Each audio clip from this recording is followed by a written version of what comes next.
Wang Haitao licked his lips and slowly unbuckled his belt. Boom! The closed door of the private room suddenly shattered. Right, not kicked open, not breached, but completely shattered. Splinters filled the air, dancing beautifully with the alluring lights of the room. And that's how Fu Hang made his explosive entrance, complete with stunning sound and visual effects. After a long days, Wang Haitao finally recognized the newcomer. Fu Hang, that simp who runs the boba tea shop? Fu Hang ignored Wang Haitao, his gaze quickly scanning the scene. Clothes disheveled, but stockings intact. This guy's pants were still on. No strange smells in the room. Phew! Fu Hang let out a breath. The system hadn't sent any alerts. The billion and the year-end lottery prize were safe. Get out! Seeing Fu Hang ignore him, Wang Haitao flew into a rage. Fu Hang still paid him no mind, walked around Wang Haitao, and pulled a blanket over Shen Qingluan. The main issue was this woman. He didn't know if she'd had too much to drink or been drugged. Kept writhing. If Baldy and his crew came in later, he felt it would put him in a very awkward spot. After seeing that Shen Qingluan hadn't suffered any real harm, Fu Hang relaxed. Security. Guards. Wang Haitao stood awkwardly. He desperately wanted to punch this simp, but the man's entrance had been too damn cool. He didn't dare act rashly. He furiously called for the guards at the door. Are you all fucking useless? I pay you so much, and you still let someone in? However, there wasn't a sound from the doorway. Fu Hang looked up, a strange expression on his face, meeting the other man's gaze for the first time. Snap! Fu Hang snapped his fingers. A large bald head poked in, followed by a dozen or so rough-looking, fierce, and somewhat dim-witted men trickling in. Boss, I know this guy, the burly bald man said coldly, standing to one side after glancing at Wang Haitao. He's a rich kid. Offing him directly would be a bit troublesome. Wang Haitao shuddered. He'd had a bad feeling when so many people suddenly entered, and hearing those words. What did offing him directly mean? And just a bit troublesome? His gaze towards Fu Hang changed, because the vibe these people gave off. It wasn't outright murderous or bloodthirsty, but more thuggish. The kind who'd do anything with just a signal. Fu Hang's mouth twitched. What the hell are you saying? I'm a respectable person, okay? His expression as he looked at Wang Haitao also became complicated. How to deal with this punk? Logically speaking, he didn't really have any deep-seated grudge against the guy. It was just two people after the same client, fighting for a deal, and one of them used some underhanded, extreme tactics. Business competition, sure, but killing or crippling him was out of line, right? Compensation? Was he short on money? Or was Shen Qingluan? If Shen Qingluan needed money, wouldn't he give it to her? If you paid up, Shen Qingluan would have money, but then who would he be gifting to? Who would give him cash back? Fu Hang was troubled. If it were Qin Yuchu, he wouldn't feel a shred of guilt about finishing him off. Smack! Fu Hang suddenly slapped himself across the face. What am I thinking? May Yuchu be safe, healthy, and live a long life. This slap made Wang Haitao shiver again. This kid isn't normal either, is he? What do I do? Baldy's right hand twitched. He hesitated, wondering if he should also slap himself. After all, the boss had done it, right? But if he slapped himself, and his underlings didn't follow suit, wouldn't that be awkward? Baldy's gaze subtly shifted to his strong, burly underlings. The ones he brought today were all hand-picked. However, he was disappointed. His underlings were more into their roles than he was. Right now, they were all glaring fiercely at Wang Haitao, eyes fixed, unwavering. Their intimidation game was strong. This was a skill honed from past debt-collecting experiences. Overawe them first, then pressure them with sheer presence. You're making things difficult for me, you know? Fu Hang tilted his head and pulled out a cigarette. This guy also seems to be Li Weiyang's ex-husband, right? What a coincidence. Poaching from me twice. All right, I get it. It's a badger game, right? How much do you want? After a brief moment of disorientation, especially with the surrounding men looking like debt collectors, Wang Haitao gradually regained his composure. They weren't attacking directly, just trying to scare him. Heh, you just wait. Badger game. Fu Hang's lips curled into an amused smile. He turned to look at Shen Qingluan, who was writhing even more. If this woman woke up and heard that, with her temper, she'd probably go ballistic. By the way, how do you two know each other? Fu Hang suddenly thought of a question. This was Buckingham Palace, wasn't it? A private club. Any woman would know what kind of place this was. With Shen Qingluan's temperament, how could she possibly come here? If he drugged her elsewhere, why bother bringing her here? Wouldn't a hotel be better? Was it for the decor? The ambiance? I admit, you guys have some moves. One price, 500,000. Wang Haitao took 2 steps back, his back against the wall. 500,000? Fu Heng's expression was odd. Don't be greedy. You probably know who I am. If you really piss me off. Seeing the other party make no move, Wang Haitao's confidence gradually returned. For trash like this, 500,000 isn't enough. Wang Haitao coldly scanned the surrounding men. Seeing their eyes flicker when they heard 500,000, a disdainful smirk appeared on his lips. Fu Heng let a long sigh. These rich kids really have no professional ethics. Me, as SIMP, I spent 2 million just to find someone. And you're trying to smooth things over with this little awareness? All right, I won't haggle, Wang Haitao said, seeing Fu Heng looking down without speaking, the mockery in his eyes deepening. 1 million. Send that student girl you're keeping over to me. Let me have some fun with her for a few days. Fu Heng slowly raised his head, as if confirming what Wang Haitao had just said. I haven't even touched her yet. 1 million to play with a student girl. That's a sky-high price. Wang Haitao bared his teeth in a grim smile. Fu Heng also smiled, a brilliant smile. You're a sensible kid. You've given me a plan. See? My horizons have broadened instantly. Hearing this, Wang Haitao's expression became even more disdainful, and there was even a hint of anticipation. 1 million was a bit steep, but if handled right, trying out all the tricks I have in mind, it wouldn't be too much of a loss. Break his legs?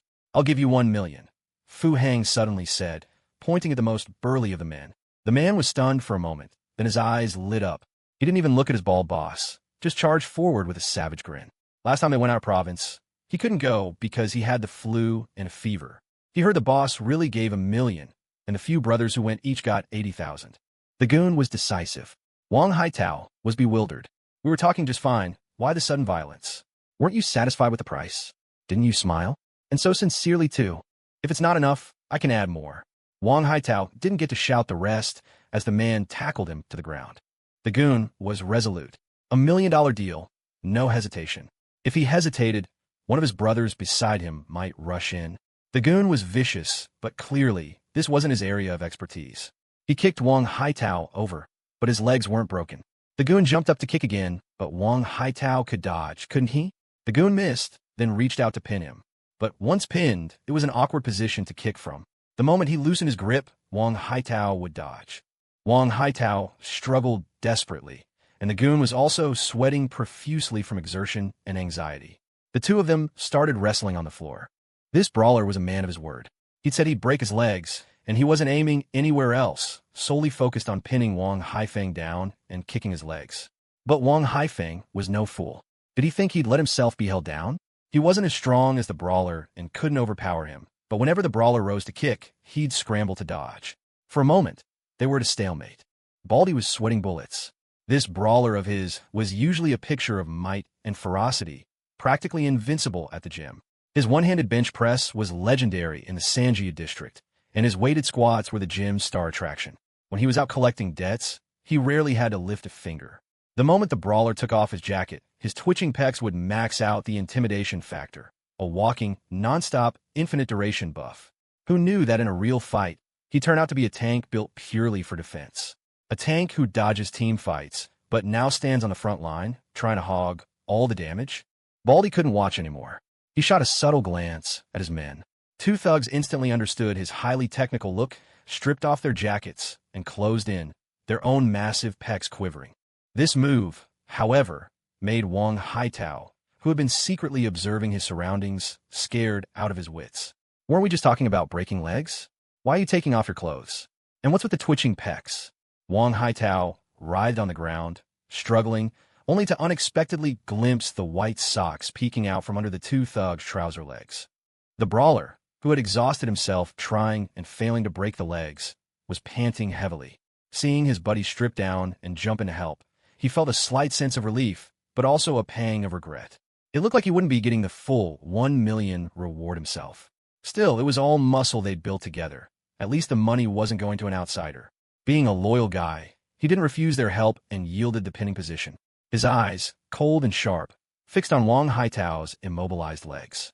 He took a step back, inhaled deeply, then leaped high, stirring a fierce gust of wind.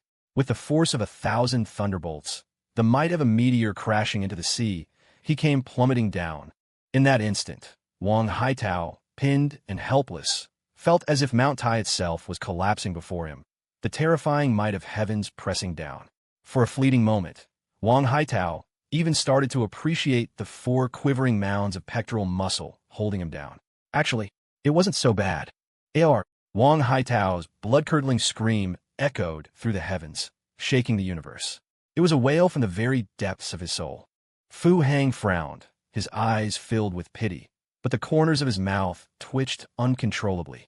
His Grandmaster-level perception told him the kick had missed.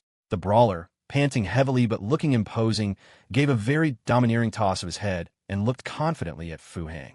Fu Hang, suppressing a laugh, jutted his chin towards Wang Haitao. The brawler was taken aback. This time, he actually understood Fu Hang's look.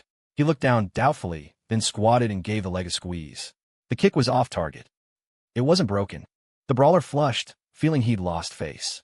Wang Haitao's eyes, however, were gradually glazing over. He actually felt those few squeezes from the brawler were rather gentle. If only he wouldn't stop.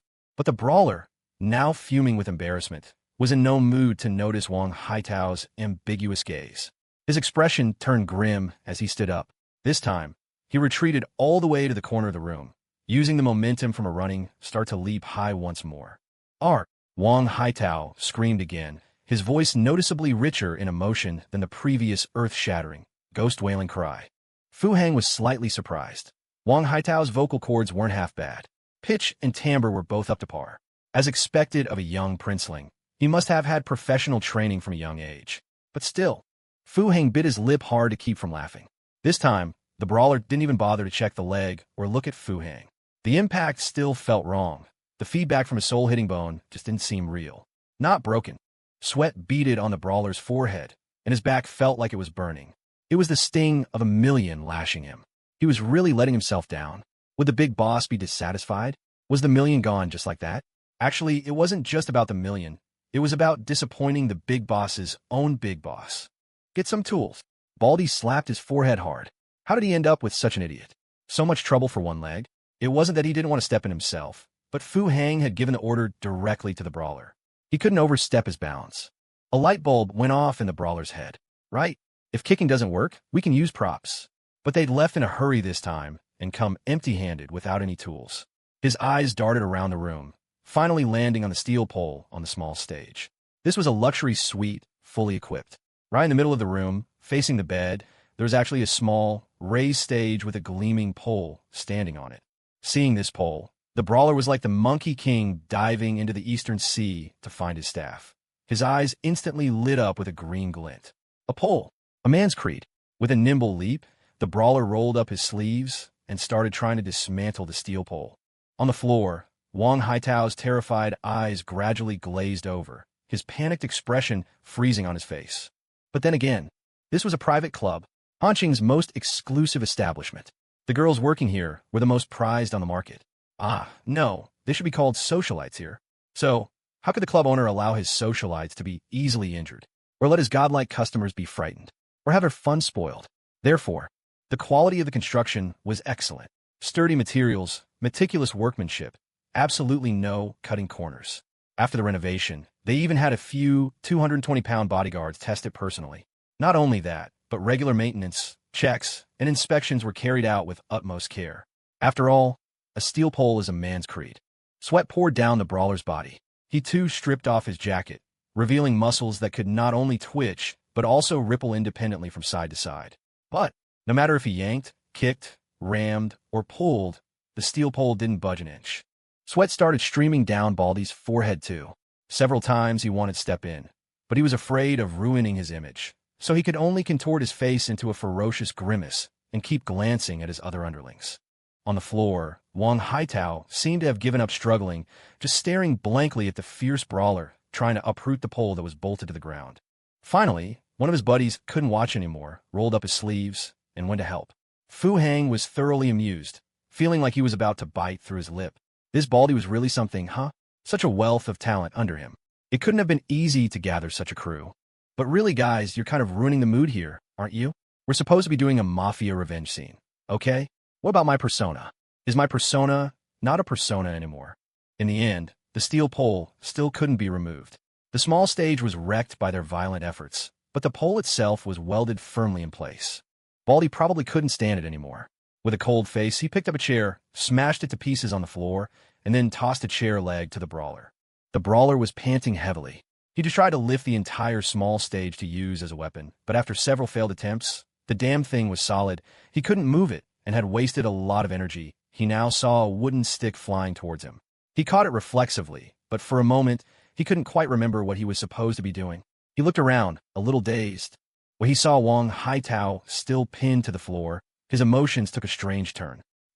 His eyes were so strange. A mix of confusion and despair, with a hint of numbness underlying the terror. Those vacant pupils seemed to narrate a 2-hour and 8-minute mosaic of censored content. This was just like the final scene of that movie series he loved. Every time he fast-forwarded to that part, he couldn't help but pause and carefully appreciate that desolation, like cold rain on withered leaves. That was art. He couldn't help but glance at his two pec-flexing buddies. What did you guys do to him? The leg. Break his leg. Lines of exasperation appeared all over Baldy's face. Seeing Fu Hang still suppressing laughter, he roared the reminder. What the hell are you looking pitiful for? Was that expression of yours for real? The brawler snapped back to reality, his face hardening with renewed ferocity. The two underlings pinning Wang Haitao down were also exhausted by now, mentally drained. They had, by some inexplicable instinct, understood the brawler's earlier look. They felt tainted. Wang Haitao was truly exhausted, mainly from the immense psychological pressure. Watching a group of people tear the place apart like a demolition crew, just to find a suitable weapon. Are you sure you're just going to break my leg? These people weren't normal. Not normal at all. They were capable of anything. Wang Haitao was firmly convinced of this. Just get it over with. It's just a leg, isn't it? The brawler swung his arm in a wide arc, raised the chair leg high, and brought it down hard. Crack! The chair leg snapped. Wang Haitao cried out, but this time it sounded very perfunctory. Fu Hang couldn't hold it in any longer and burst out laughing, clutching his stomach. The aim was off again. Only half of the chair leg had landed on Wang Haitao's leg. The tip had hit the floor. The brawler raised his hand, holding the remaining stump, and struck again. This blow landed solidly, but clearly lacked force. The point of impact is crucial when hitting someone with a stick. The leg was already too short, and combined with the brawler's technique, it was hard to deliver a full-powered strike. But it definitely hurt. Wang Haitao started rolling on the floor. The brawler hesitated, his gaze shifting to the other chair leg on the floor. Hurried footsteps approached from the doorway. The club staff had finally arrived, fashionably late. Surprisingly, it wasn't a squad of heavily armed security guards who entered, but a still charming older woman. Apologizing profusely, offering placating smiles, and even holding a glass of wine ready to smooth things over. Anyone pushed forward to handle trouble in a club like this naturally had a few tricks up her sleeve, a master of social maneuvering, quick with a joke and a diversion. Fu Hang found it dull. Broken or not, he felt the preceding farce had been more satisfying than an actual broken leg. How festive, right? Fu Hang picked up the still unconscious Shen Qingluan and left. Inside the private room, only the charming manager and Wang Haitao, playing dead on the floor, remained. Wang Haitao had his head clutched in his hands, his face, hidden between his arms, contorted with extreme malice, his eyes burning with venom. You just wait. You won't even have to wait till dawn. I'll get people here in a bit. Oh, when he comes to, tell him that 20% is in my hands. The stylish manager was just about to help Wang Haitao up when a head suddenly poked back in through the doorway. The manager immediately snapped to attention, her sudden movement causing a noticeable jiggle. Fu Hang was really gone this time. But Wang Haitao, on the floor, started to tremble. 20% in his hands? What 20%? Wang Haitao's face was a mask of disbelief, the venom in his eyes replaced by sheer terror. That was right. During his in-depth research at the 4-star hotel, Fu Hang had received a share certificate from Lawyer Zhang. This time, he learned his lesson and very carefully checked the company name. Upon seeing the share certificate and its corresponding value, he immediately realized this was the assessment reward for Li Weiyang's affection level breaking 90%. He'd even mused at the time, was this system a former forum moderator or something? His ex-wife's affection passes the excellent threshold, and you turn around and give me 20% of her company's shares? Is that appropriate? Descending the stairs with Shen Qingluan still stirring occasionally in his arms, Fu Hang felt no ripples in his heart, only a faint sense of dilemma. He'd rescued her, but then what? He still hadn't figured out how Shen Qingluan had gotten mixed up with Wang Haitao again. Because Li Weiyang had slapped Shen Qingluan? Was Wang Haitao getting revenge for Li Weiyang? Or was Shen Qingluan seeking revenge through Wang Haitao? What a joke. Even female-oriented web novels don't use such tired tropes anymore. Whoever writes that stuff is doomed to flop. Under the watchful gaze of a neat formation of security guards, Fu Heng exited the club. Qin Yuchu saw him from a distance, opened her car door, and ran over. How is she? Qin Yuchu's voice was anxious. She drank something tainted, but she should be fine.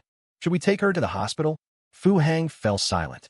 Actually, this was also why he hadn't given Wang Haifeng a harder time. He couldn't understand what was going on with Shen Qingluan. What if Wang Haitao was really just one of Shen Qingluan's fish? What if they were just using some enhancements to spice things up? So, the key was Shen Qingluan's own wishes. When she woke up, if she wanted to call the police, she could call the police. If she wanted to press charges, she could press charges. In any case, his reward was secured. The system notification had arrived the moment he stepped out. It just wasn't the time for a lucky draw. A lucky draw. How could he do that so casually? Without burning incense, bathing, washing his hair, and scrubbing his face? It's probably SXS-03. The side effects are minimal. She'll be fine once it wears off. Baldy, who had been standing by, noticed Fu Heng's predicament and quickly explained in a low voice. Fu Heng raised an eyebrow. Oh, you're quite familiar with this line of business, aren't you? You even know your traditional diagnostics?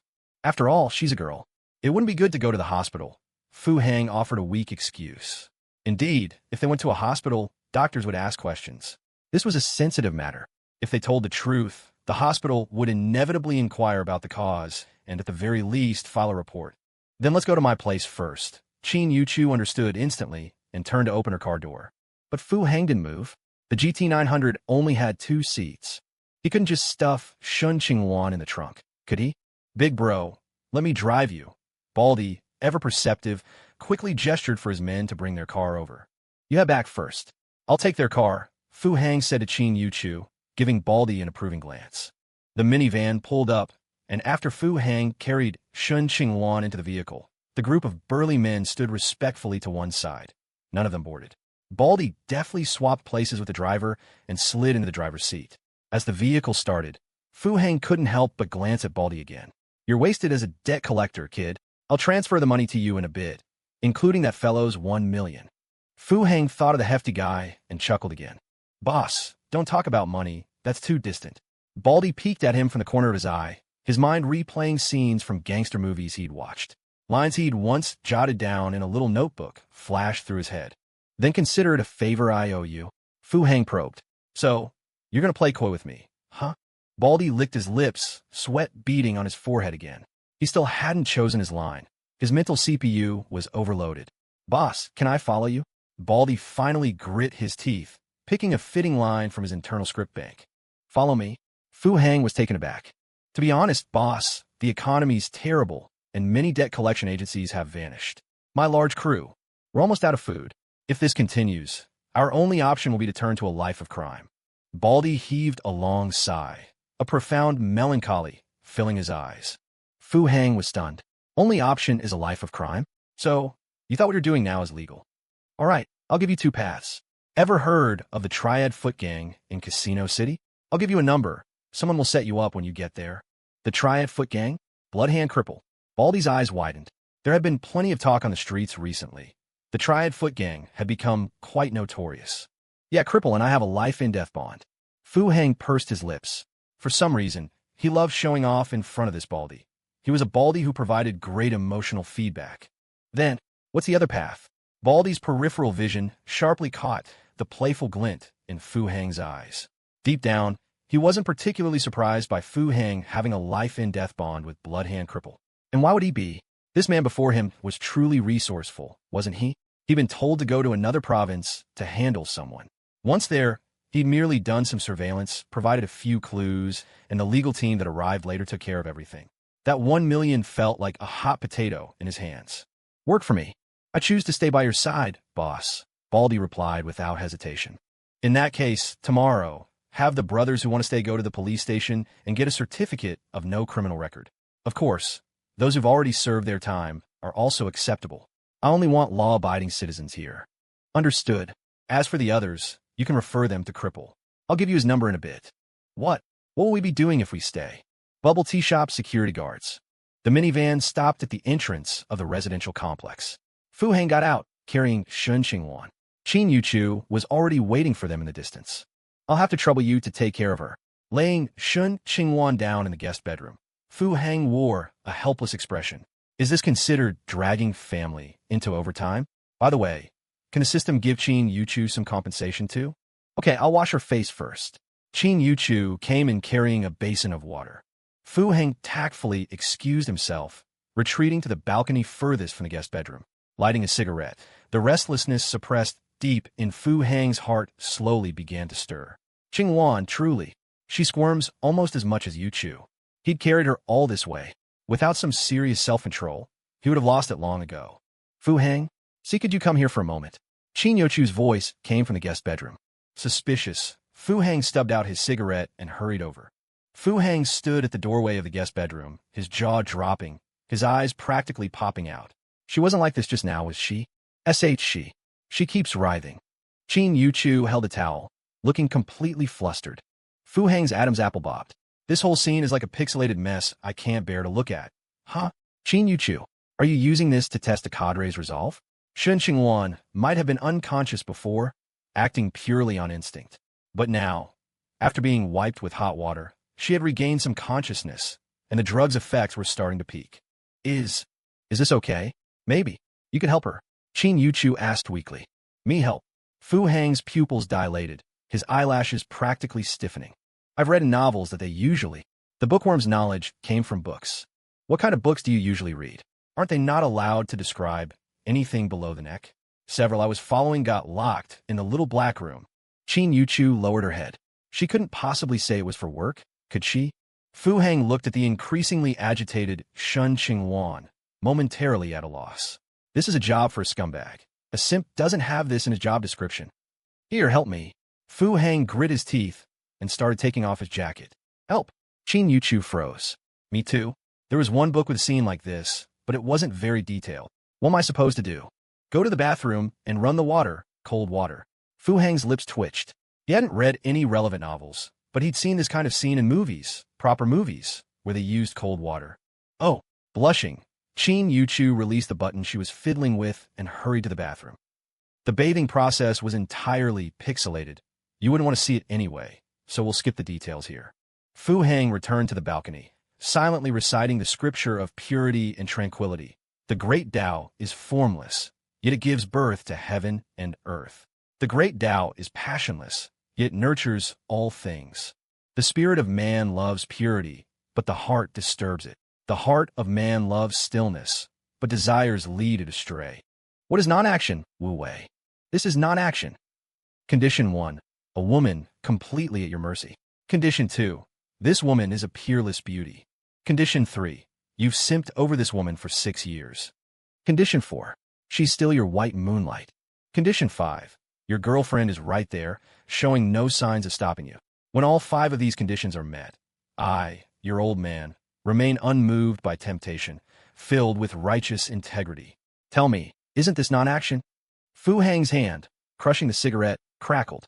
A wave of righteous energy soared into the sky, piercing the clouds. That's what they call heaven and earth have righteous energy, which manifests in diverse forms. Below, it becomes rivers and mountains. Above, it becomes the sun and stars. Damn system. Fu Hang, venting his frustration, shoved the cigarette but into his mouth. Just moments ago, at the very instant he felt himself about to evolve from a simp into a scumbag, a notification sound-chimed. Warning. Host's current thoughts are straying to the edge of criminality. Host, please maintain rationality. If you do not restrain yourself, the system will. She was acting like that just now. If I don't do something, wouldn't that be going against her will? Fu Hang licked his lips. Glancing back at the now quiet guest bedroom, Fu Hang rubbed his hands together. A lottery draw to calm my nerves? That earlier experience could be considered bathing and burning incense, right? A large lottery machine materialized before him. Fu Hang instantly shed his dejection, his eyes shining. After a rapid spin and jump, 5 brilliant golden words stopped in front of him. Mysteries of heaven and earth art. Fu Hang's mouth formed a capital O. This thing actually exists? Fu Hang's eyes gradually glazed over. We scholars should indeed cultivate a noble spirit of righteousness. Then, naturally, all evils will be kept at bay, and heavenly blessings will surely descend. The ancients truly did not deceive me. Is the story about to head into uncharted territory from this moment on? System. I feel like you're implying something. System? Human growth follows certain inevitable patterns. It can't happen overnight. It's an incredibly complex process. No one is born with all knowledge. Even if someone learns a lot of theory and practice are different, you know? System, you have to understand, there's a seemingly invisible yet very real chasm between theory and practice. Theory is often the crystallization of predecessors' wisdom, presented in books in a condensed, idealized state, like a meticulously drawn nautical chart guiding a voyage. And practice? That's the turbulent, ever-changing sea, fraught with hidden reefs and unpredictable storms. Only when we step into the realm of practice, armed solely with theory, do we realize with a shock how concepts lightly touched upon in books can become incredibly convoluted in reality. Take medicine, for example. Medical students may have memorized diagnostic procedures and pharmacological mechanisms in class, but once they face real patients, the living vital signs, the myriad individual differences, their theoretical knowledge suddenly feels sorely lacking. They must, through countless clinical diagnoses and surgical operations, recalibrate the fit between knowledge and practical application to truly become white-robed angels who save lives. Similarly, in engineering, even if engineers draw up exquisite blueprints and calculate data with pinpoint accuracy, if they don't adapt to local conditions and respond flexibly when they arrive at the construction site, facing variations in material properties or sudden weather interference, their GR. And architectural plans can only become castles in the air. System, don't you know me? I have a physique of a grandmaster, don't I? I'm a grandmaster. Haven't you seen my medical report? When we were in school, our teachers always taught us not to judge someone solely by the success or failure of a single exam. Some students might not have good grades now, but that doesn't mean they won't be capable in the future. System, you're not human, you wouldn't understand. A person's growth is multifaceted. It's composed of a complex array of objective factors like their experiences, knowledge, expertise, family, social life, health, psychological state, and so much more. System, you can't judge an event just by looking at the subject. Factors like environment, time, atmosphere, and emotions all form the matrix of conditions that shape it. Fu Hang still stood on the balcony, his expression incredibly complex. The 5 gilded characters for Mysteries of Shen Qingluan had vanished, and just like before, a flood of strange information inexplicably filled his mind. This Mysteries of Shen Qingluan wasn't the cultivation technique he had imagined. It was, well, let's call it a martial art for now. When the vast and eclectic knowledge of this martial art flooded his mind, Fu Hang was stunned, even resistant. 1972. My first freestyle fight in Southeast Asia. What's this? And this? Wait, you can do it like this? Oh, that works too. It wasn't in any instructional videos. Although, so that's how it was? Ah, no wonder back then. Then, Fu Hang suddenly fell silent again. What do you mean? What do you mean by giving me this? Are you doubting me? Are you questioning me? Even Qin Yuchu didn't question me. What right do you have? Just to show off that you're a system and no more? He felt insulted, ruthlessly humiliated and mocked. Thank you for your patronage. Mysteries of Shen Qingluan. Are you sure you're a legitimate system? Is this the Shen Qingluan you're talking about? Shen for male, Qingluan for female, right? This Mysteries of Shen Qingluan isn't some designated skill for a specific profession from another world, is it? Why would you give me this? Do I look like someone who needs this?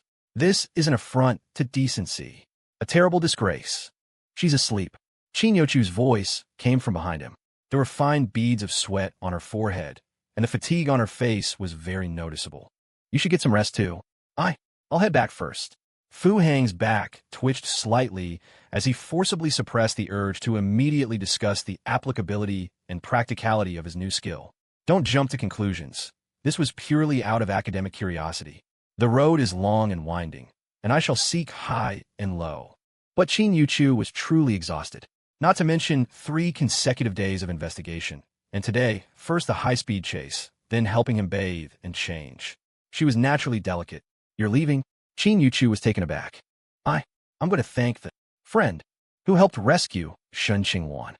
Fu Hang looked at Qin Yuchu earnestly, speaking word by word. Qin Yuchu blinked her large eyes, staring at Fu Hang for a full 3 seconds. Then she smiled sweetly and nodded seriously. She understood. Exiting the elevator, Fu Hang looked up at the starry sky. An indescribable melancholy lingered in his heart. The phone in his pocket rang. Fu Hang frowned. It was his personal phone. An unfamiliar number? Fu Hang answered. Fu Hang. The voice was deep, somewhat familiar, but Fu Hang couldn't immediately place it. You are Hancheng Branch, Chun Xiao. Director Chun? Hello, hello. Fu Hang realized. Street racing. Chun Xiao's voice was cold. There were reasons. Fu Hang didn't try to argue. Come to the bureau tomorrow. 8 in the morning, I'll be there on time. Fu Hang's attitude was exceptionally sincere. Driving consistently above 220 kilometers per hour was already considered reckless driving. Fortunately, nothing happened. If there had been an incident, police cars would likely be parked in front of him by now. Shen Qingluan, who was supposedly asleep upstairs, opened her eyes the moment Fu Hang went downstairs. She had actually regained consciousness while soaking in the cold bath, but she had been very dizzy. Now, she stared blankly at the ceiling with wide eyes. Confused memories gradually pieced themselves together in her mind, making her understand what she had been through. The president had contacted her proactively, just as she had guessed. He had a very good impression of her. The president hadn't taken the incident with Fu Hang that day to heart at all, and he had felt very sorry for her about Li Weiyang's slap. She had used the opportunity to subtly test the president with her words, and his answers had delighted her. Li Weiyang? She's just a thing of the past. She won't appear in my life anymore. Those were the president's exact words. She felt she had taken another step closer to her goal. As for Qin Yuchu, Shen Qingluan tactfully didn't mention her. At this stage, it wasn't the time to bring her up. In just a few short days, she felt her relationship with the president had rapidly grown closer. She even tentatively submitted an application to the Secretariat for a dedicated company car. As expected, the Secretariat approved it instantly. Moreover, it was Assistant Qin who had personally signed off on it. She didn't rush to choose a car, instead continuing to maintain close contact with the president. Choosing a car? Naturally, she had to take the president with her to pick one out. Assistant Qin, aren't you deeply favored by His Majesty? Where's your car then? Over the past few days, she had practically used every skill she had ever learned, and the president's feedback had been very positive. Until today, when the president finally asked her out, although his choice of venue struck her as a bit odd. Who takes a girl to a private club on a first date? Of course, she quickly found a reason. Because of the privacy, rich people always have such concerns. Otherwise, why hadn't the president ever shown up at the company to this day? She dressed meticulously and even sprayed on her favorite perfume. She had showered before going out. Dinner was sumptuous. As expected of a private club, neither the food nor the service was inferior to the Ping'an Hotel. And during the meal, the two of them chatted very happily. The president was erudite, humorous, refined, and witty. His expensive custom-made suit couldn't fully accentuate his proud and imposing figure. She also gave her own performance a 90 out of 100, a score she derived from the look in the president's eyes as he watched her. Obsessed, fervent, domineering, unrestrained, along with undisguised admiration and possessiveness. That was how a man should look at her, not like that bootlicker, who, apart from admiration, only showed gentleness. Hasn't anyone ever told you that to conquer a woman, you must first conquer her heart? How can you conquer her? By looking at her with such reverent eyes. After dessert, she felt she could call it a successful day. Her objective for the day had been perfectly achieved. However, the president then suggested they go sing karaoke. At this point, she actually hesitated, because she knew that getting too close too quickly wasn't a good thing. Men are always like that. They don't cherish what they get too easily. What one possesses is never the best. The best is always what one cannot obtain. But the president was exceptionally domineering, giving her no room to refuse, and directly took her to a private room. The room's decor was very suggestive. One look, and you could tell it wasn't a proper karaoke room. And she understood the president's intentions. But how could she give in so easily? If it was just about this, why had she desperately held onto her principles for all these years? If it was just this, how would she be any different from those other women? What would she use to compete with Li Weiyang in the future? With Qin Yuchu? With that secretary? On the phone, she had used every trick up her sleeve to cater to the president, but here, she racked her brains to maneuver and evade. The president seemed very displeased, but he concealed it well. He took out a gift he had prepared in advance. Perhaps it was a gift he intended to give her when they woke up tomorrow morning? It was a watch, an S-series from BLD. The cheapest model cost at least $98,000, and this one was a mid-range model, worth $107,000. For some reason, Seeing this watch, she didn't feel a shred of excitement. Is that all? The K-series watch that SIMP gave me was top of the line, 150,000. It's right here on my wrist, okay? Can't you see it? Aren't you embarrassed? Her micro-expressions faltered for a moment because she suddenly thought of that SIMP. He never did anything she didn't want him to. His gaze on her was sometimes intense, but he always kept a safe social distance. But this CEO in front of her, just for a watch, his hand was already reaching for her thigh. Does the CEO like her? No, he was just after her body. He probably thought a 100,000 yuan watch could buy her body. In his eyes, her worth was equivalent to this watch. At that moment, her spirits plummeted. She started to resist, no longer just playing along. She even began to loathe this CEO from the bottom of her heart. His meticulously slicked back hair now looked so greasy. His breath reeked of alcohol, and he was actually wearing patterned socks. If there was an affection rating above his head, it would definitely be plummeting right now. Then, she started to feel dizzy, and the CEO's actions became more and more audacious, his words increasingly lewd. Terrified, she fled to the restroom. She thought she heard that SIMP's voice, but it sounded different from her memory. It was cold, urgent. Was he frustrated with her for not living up to expectations? Was he disappointed seeing her like this? Then, she lost consciousness. When she woke up again, she found herself disheveled in a bathtub, an icy chill piercing her to the bone. She didn't dare open her eyes immediately, afraid of what desperate scene she might see. Then, she heard that voice again. It was different from her memory. He sounded agitated, anxious, and his breathing was heavy. He was restraining himself, hiding something, but his hand was gentle, delicate. No, this wasn't his hand. Was it a woman's hand? Qin Yuchu? Then her mind went blank. Qin Yuchu took a shower herself, and after blow-drying her hair, still worried about Shen Qingluan, she came to check on her again. You're awake? Qin Yuchu was slightly surprised. Where is this? Shen Qingluan turned her head mechanically, her eyes still lifeless. My place. Qin Yuchu gathered her long hair and skillfully twisted it into a bun, then sat down by the bed. Your place is a bit simpler than I imagined. Why am I here? Shen Qingluan forced a smile. Qin Yuchu's smile made her heart feel heavy, just like when she had carefully changed her clothes earlier. Do you know what you went through? Qin Yuchu tilted her head, probing carefully. I think so. Shen Qingluan turned her head back to face forward, continuing to stare at the ceiling. The ceiling, designed without a central chandelier, was like a silent night sky hanging quietly overhead. Metal tracks, like hidden rivers of stars, connected individual spotlights and light strips, which resembled slumbering stars waiting for dusk to gently emanate their soft glow. Without the dazzling focus of a chandelier, the lights seemed to be deconstructed, seeping thread by thread into every inch of space, as if afraid to disturb the room's tranquility. Suddenly, Shen Qingluan found the soft light from the ceiling glaring and turned her gaze to the other side. The grayish-white wall stood indifferently, as if built by time from frost and snow.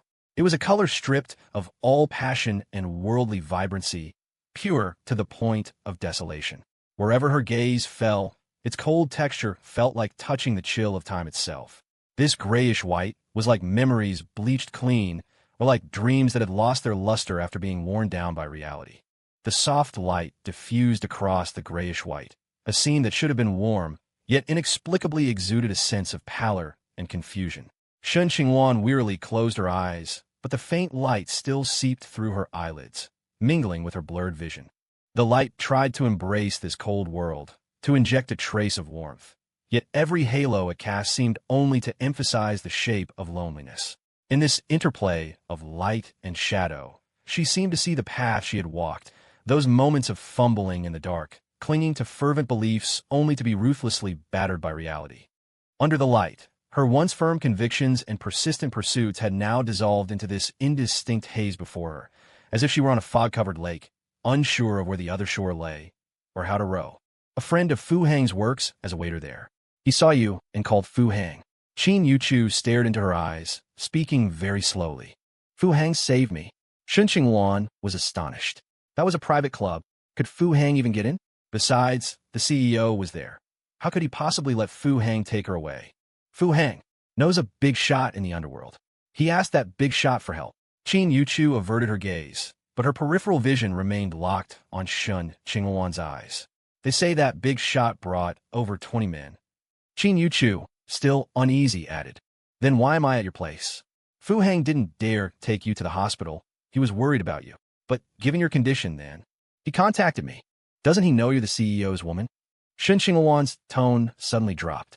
He just rescued me from a wolf's den, only to send me to another one? What? Was he afraid the CEO wouldn't get his fill? My CEO and your CEO, well, they might not be the same CEO. Qin Yuchu understood the implication and replied teasingly. She had already heard from Fu Hang that the man present was Wang Haitao, the heir to the Hengyu group, and Li Weiyang's ex-husband. The boss's social circle is so strange. Does he have some special fetish? Novels with this theme are hard to find. The forum moderator got banned. Shen Qingluan's eyes widened. She stared at Qin Yuchu in disbelief, trying to read something in her eyes. She successfully understood Qin Yuchu's gaze. Not the same one. That man wasn't the CEO. Wang Haitao is the heir to Hengyu Group, not the CEO of Yuanhua.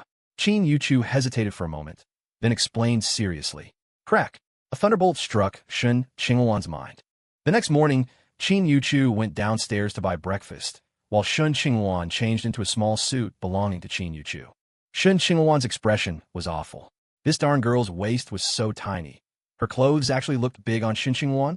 Why are you taking care of me like this? Shen Qingluan held her soy milk, staring at Qin Yuchu without blinking. Because we're colleagues?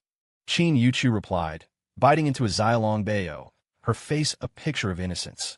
The whole company is gossiping about me and the CEO. You said it yourself, it's gossip. You even got the CEO wrong. Qin Yuchu sipped her soy milk. Even without pearls, she still sucked it in, filling her cheeks, then swallowed it slowly. A vein throbbed on Shen Qingluan's forehead. She didn't know if it was because of Qin Yuchu's action or her words. You even got the CEO wrong. But if I stay at the company, there will always be opportunities, right? You should know, the CEO is interested in me. Qin Yuchu nodded seriously and popped another Zilong Bayo into her mouth. Aren't you afraid I'll really steal the CEO away? You can't. Qin Yuchu didn't hesitate for a second. Shen Qingluan felt indignant and looked down at the dwindling Zilong Bayo on the table. Didn't you say the CEO has many women around him? And you're not worried at all? They can't steal him either. Qin Yuchu took another sip of soy milk. Is it because you're young? You should know, you won't be 20 forever, but there will always be 20-year-old women. I know men too well. You don't know him. Qin Yuchu suddenly looked up, a sweet smile on her face. Shen Qingluan fell silent. So confident? Where did this confidence come from? This was practically blind faith, wasn't it? Thank you for yesterday. Don't worry, I won't compete with you for the CEO anymore. Shen Qingluan put down her soy milk and slowly stood up. She hadn't slept all night, and her mind was still a mess.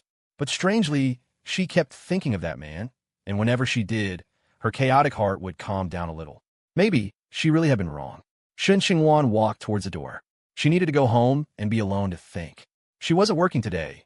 She had taken leave, requesting it from the CEO's assistant. What about Fu Hang then? Qin Yuchu suddenly turned her head, looking at Shen Qingluan seriously. Shen Qingluan, who had reached the door, froze, staring at Qin Yuchu in astonishment. The two of them just looked at each other silently, and time seemed to stop at that moment. You can't steal Fu Hang either. After a long moment, Qin Yuchu smiled again, still sweetly, then took another sip of soy milk, her cheeks puffing out. Shen Qingluan, furious, slammed the door and left. At 9:30 in the morning, Fu Hang walked out of the Hanchang sub-bureau, head hanging low. Fined 2,000 yuan, 12 points deducted. His driver's license was revoked. Well, it didn't matter much. He didn't have a car now anyway. Coincidentally, he ran into Baldy and his group of men at the entrance of the sub-bureau. Big bro, you have connections here too. Baldy was surprised because he saw Director Chun of the Hanchang sub-bureau personally escorting Fu Hang out. Old Chun, we go way back a bit. Fu Hang smiled enigmatically. How strange. In front of this Baldy, he couldn't help but put on an act. Did this Baldy have some peculiar aura? Baldy nodded meaningfully, a look of admiration flashing in his eyes. He didn't believe the whole milk tea shop security guard story, and neither did his men. Are you kidding me? A young master who drove a GT900, who had life-and-death ties with crippled bloody hands of the Triad Gang, a big shot personally escorted by the bureau director when visiting the sub-bureau. When he said he'd arrange jobs, how could it possibly be as security guards? Sure enough, Fu Hang soon led them to an imposing office building and into a very high-end, impressive company. A female domineering CEO, so stunning they barely dared to look directly at her, personally received them. Then, A stern-faced, middle-aged man with a solemn expression handed them work uniforms that looked expensive at first glance. Could you believe that suits of this fabric and quality were work uniforms? Even when Six's brother got married and took wedding photos, he wasn't dressed this sharply. Baldy and his men were thrilled. And then, at 3 in the afternoon, groups of security guards in black suits and dark sunglasses appeared at the entrances of Ganlu Milk Tea's Times Square flagship store, West Street Branch, and Baidao Branch. "Boss, are we really security guards?" The man who had traded $1 million for this job asked Baldy in a low voice. "What do you know? This is big bro. Young Master Fu's test for us. Haven't you read novels? Security guards? Yi Fan, Chun Tai, Ji In, they all started as security guards," Baldy said, exasperated with his subordinate's lack of understanding. "What kind of security guards were this? What milk tea shop has security guards like these? And so many of them at once? But are we just going to stand here like this?" The man glanced at the stares from the crowd. Luckily, his sunglasses hid his awkward expression from outsiders. To be honest, he really liked this getup. It was just a bit too flashy, wasn't it? He wasn't a flamboyant person. It felt strange being stared at by all the young ladies, okay? Look, they're even taking pictures of me with their phones. Huh, what are you doing? You want a picture with me? Hey, stand on this side, I look cooler from this angle. For a moment, by Century Plaza in the bustling city, at the entrance of this uniquely atmospheric milk tea shop, stood a tall, well-built man in black. He wore a sleek, form-fitting black suit that accentuated his solid chest, his neat short hair glinting with a healthy shine in the sunlight. Now, however, he was all smiles, striking cool, gentlemanly poses, enthusiastically cooperating with the young ladies who had come to check in and take photos. Passers-by cast envious glances, some even stopping to pull out their phones and capture the delightful moment. The illuminated sign above the milk tea shop flickered, as if adding to the atmosphere of this special encounter. With each click of the shutter, photos froze this moment of joy and romance. "Bro, is this really okay?" another tough-looking guy asked, watching his buddy strike poses with the young ladies, an uneasy feeling in his heart. "This feels worse than being a regular security guard, doesn't it? What's not okay about it? Are they not paying you? I heard someone say it's only $150 for a whole day for $1,500 a month. Who'd you hear that from?" "It was in a novel. Haven't you read it? That book was super popular. But the author got flamed so badly. Everyone said he was devaluing security guards." "What, 4,500? Don't we make 20,000 a month?" the posing man replied, rejoining his companion. 20,000? Didn't you read the contract when you signed? Full social insurance and housing fund contributions, 3 rotating shifts with days off, 3 extra days off per month, base salary of 20,000, plus performance bonuses at the end of the month. I was too busy checking out the legs on those receptionists at our company. Did you guys actually read the contract? The man suddenly straightened his back, a look of disdain for his companions. At a time like that, you guys actually had time to read a book? Serves you right for being single. The bald man tilted his head slightly, his eyes behind the sunglasses filled with disdain. 20,000? He had signed security captain's contract, base salary 50,000. It's simply genius. How on earth did President Fu come up with this? Inside the Ganlu Milk Tea office building, the marketing head marveled, looking at the data in his hands. "Is it working out well?" Li Weiyang asked, pleasantly surprised. "Working out well? It's blown up. It's all over short video platforms and social media feeds. Grabbing a milk tea and taking a photo with the men in black at the entrance has practically become a standard move. It won't be long before this place becomes a pilgrimage site for check-ins." The promotions manager truly hadn't expected that hiring a team of fierce-looking men in black to stand at the entrance would be so effective. It was mainly because they were so eye-catching. A line of intimidating men in black at the door instantly maxed out the milk tea shop's cool factor, right? I really don't know where President Fu found such a group of male models. They genuinely look like gangsters, especially with that aura. I'd believe it if you told me they used to be debt collectors for a finance company. Are they all on long-term contracts? Li Weiyang's eyes shone with admiration. That man, Fu Heng, always had such brilliant, unconventional ideas. Yes, all 3-year contracts. Make the contract terms even tighter. Nowadays, competitors copying you is a serious threat. Raise their performance standards. And, based on their image, figure out how to keep recruiting.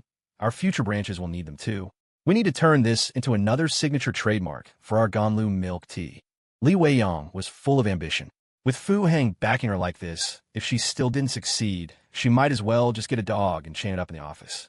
I've already arranged for it, But while it's easy to find people with a similar look, the right aura, no problem. If it comes to it, ask that bald guy. They definitely have their own circle. Get him to introduce some friends. Worst case, we give him an extra allowance, let him draw another salary from HR. That could work. The manager slapped his thigh, equally excited. About this morning, thank you, Li Weiyang suddenly said as the promotions manager was turning to leave. The promotions manager gave a slight smile, said nothing, and quickly departed. Li Weiyang was referring to when Fu Hang had questioned her that morning about why Lei Yu was singing Legend, and why it had been made the theme song for the top 100 branches. It had actually been her idea. She felt Lei Yu's vocal style was a good fit, and his existing popularity would help with the joint promotion. But Fu Hang's tone that morning had been very harsh. Before she could explain, the promotions manager had volunteered and taken responsibility for it. Of course, the explanation given was exactly the same. Only the decision-maker had changed to the promotions manager, not her, Li Weiyang. In fact, when she had initially proposed the idea, the promotions manager had rejected it. He had even suggested an alternative plan to replace Lei Yu in the main store's promotional campaign and find another internet celebrity instead. Li Weiyang had ignored him. Business was business. Why make a change when things were perfectly fine? The manager hadn't explained his reasoning to her, but now it seemed Fu Hang disliked Lei Yu. Was it because of Yu Chu? But hadn't he engineered that whole situation himself? What was he being so stubborn about? Li Weiyang didn't understand. But thinking of Yu Chu, her spirits sank again. She hadn't seen Fu Hang for several days, and when she saw him today, her heart beat so fast. But she didn't dare get too close to Fu Hang to cling to him. Wouldn't that make her just like that secretary? Using work as an excuse to seduce a man? Ugh, all homewreckers should drop dead. Fu Hang's gaze towards her was still gentle. After they finished discussing work, he thoughtfully told her to take care of her health and not to worry too much about company matters. He had even noticed she hadn't been to the gym in a long time, reminding her to maintain a work-life balance. Had the fat on her tummy increased? Or was something sagging? Or was her skin dry? Li Weiyang was suddenly alarmed and hurriedly packed her things. Today, she had to do 3 sets of cardio, 2 sets of Pilates, and finish with an essential oil SBA. The heavy jeep sped down the highway, Ng Yanen's head resting against the window pane, her eyes staring blankly into the distance. Yanen, what are you thinking about? The middle-aged man beside her had an imposing aura even without being angry, yet his tone was laced with affection. Fu Hang, Ng Yanen blurted out. The middle-aged man raised an eyebrow. Fu Hang, that man? His daughter was actually thinking about a man? Had her heart finally stirred? No, Weiqi. She was thinking about Fu Hang. The middle-aged man's expression turned complicated. He had investigated Fu Hang. Any father, after a man had risked his life twice to save his cherished daughter, would try to learn more about him. But his investigation had left him baffled and confused. Initially, he had directly asked Xun Xiao from the Hanchang branch. Xun Xiao's laughter at the time had been rather lewd, the kind of gloating you'd hear when someone else's prize cabbage was about to be snatched by a pig. This had actually brought him a bit of relief. His daughter, whom he felt he might have somewhat misguided in her upbringing, was finally starting to have a romantic life. As a father, he naturally couldn't just casually entrust his daughter to someone, even knowing the man had risked his life twice to save her. So, he proceeded with caution. He began to use the conveniences of his official position to thoroughly investigate this man named Fu Hang. And then, he was stumped. He actually couldn't find anything significant. It wasn't that he couldn't find anything, but what he found was too ordinary. From a single-parent family, grew up in Hanchang, mother remarried and moved abroad. That's it. Who was his father? Wasn't he a rich, second-generation heir? Where did his money come from? These weren't trivial questions. If something was amiss, it could lead to major problems. His current position wasn't that of an ordinary public servant. How many people were watching his every word in action? So, the cautious Olding mobilized more resources to investigate this mysterious rich second generation. And then, he was warned. An informal warning from an old comrade in arms. Although informal, the department this old comrade belonged to was very official, wasn't it? Hadn't he himself just recently received an internal disciplinary action? Therefore, his daughter thinking about this Fu Hang. It wasn't a good thing at all. Tell me, what kind of person is he? Old Ying's face was grim, but he tried his best to keep his tone neutral. Him? He's highly skilled in combat, very brave, fearless, like he genuinely isn't afraid of death. Just like those heroes you used to tell me about when I was little. Ng Yanen's thoughts seemed to be far away as she answered slowly and deliberately. Olding frowned and nodded. From the information he had gathered, Fu Hang's character was indeed good. His values were sound. He was a real man. He's a lunatic, a pervert, twisted, violent, a lecher, shameless, despicable. Before old Ing could finish his thought, Ing Yanin, as if suddenly remembering something else, added through gritted teeth. Old Ying's jaw dropped. What on earth happened between you two? Child, this sounds serious. As someone with experience, old Ying's heart leaped into his throat. Your mother used to describe me in the exact same way back in the day. He also has many other women. Ing Yanin suddenly turned her head, a cold glint flashing in her eyes. Old Ying's mouth twitched. He thought to himself, it's over. That murderous aura is tinged with jealousy. No, I must meet with that old comrade later. No matter what, I have to find out who this Fu Hang really is. Or perhaps, transfer Yanin out of Hanqing first? Get her away from that brat. Just drop me off when we get to Hanqiang. You can go back by yourself. It seems I've earned some merit this time. I might be reinstated. Ing Yanin changed the subject, her slender eyes flickering, revealing a rare hint of softness. Old Ying's fists, hidden behind his back, slowly clenched. Yanin, there's something I wanted to discuss with you. You're a young woman living alone in Hachong, and your mother is very worried about you. How about this? Why don't you transfer back to the capital? Your strength lies in case analysis, not on the front lines. Besides, in such a short time, you've already been caught in danger twice. Weren't you the one who said, under the heavens, all land belongs to our country? That shedding blood is shedding blood, no matter where. Weren't you the one who said an excellent analyst without grassroots experience is just an armchair strategist? Weren't you the one who said the children of the Ying family should be ready to sacrifice everything, that we must proudly follow the path our ancestors trod, that it's the undeniable duty of our bloodline? Ing Yanin looked utterly astonished. Old Ing wished he could slap himself. Why did he always have to go on about lofty principles and values at home? Now look what's happened. If I argue, I'll be contradicting myself.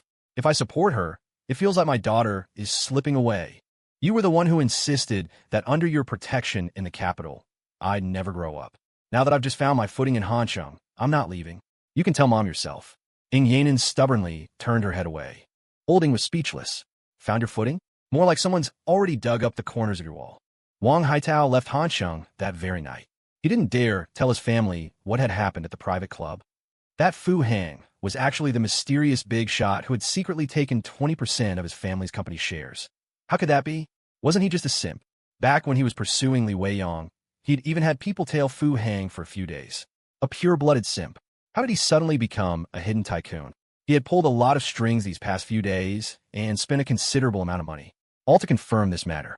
If Fu Hang really was that hidden tycoon, then what he had done to Shen Qingluan wouldn't be so easily overlooked. Moreover, why would Fu Hang target you? Surely not because of Li Weiyang. He had just divorced Li Weiyang, and Fu Hang struck immediately? To get justice for Li Weiyang? It sounded ridiculous. But he was a simp, wasn't he? What wouldn't a simp do? Frustratingly, he had spent a lot of money but found very little information. Piecing together the fragmented information, he arrived at only one conclusion. Fu Hang was not short of money. It really was him. So what would Fu Hang do next? Wang Haitao was genuinely panicking. If his old man found out about this, wouldn't he be skin alive? His father had been so worked up about those 20% shares these past few days that his mouth was full of ulcers. It was said the private doctor was practically living at their house. Just as he was anxiously fretting and at a loss, someone approached him. This was someone he had known for many years, a very capable person who could procure many things for him that were unobtainable elsewhere, as long as he paid enough. But this person seemed to have fallen on hard times and was looking to borrow money from him.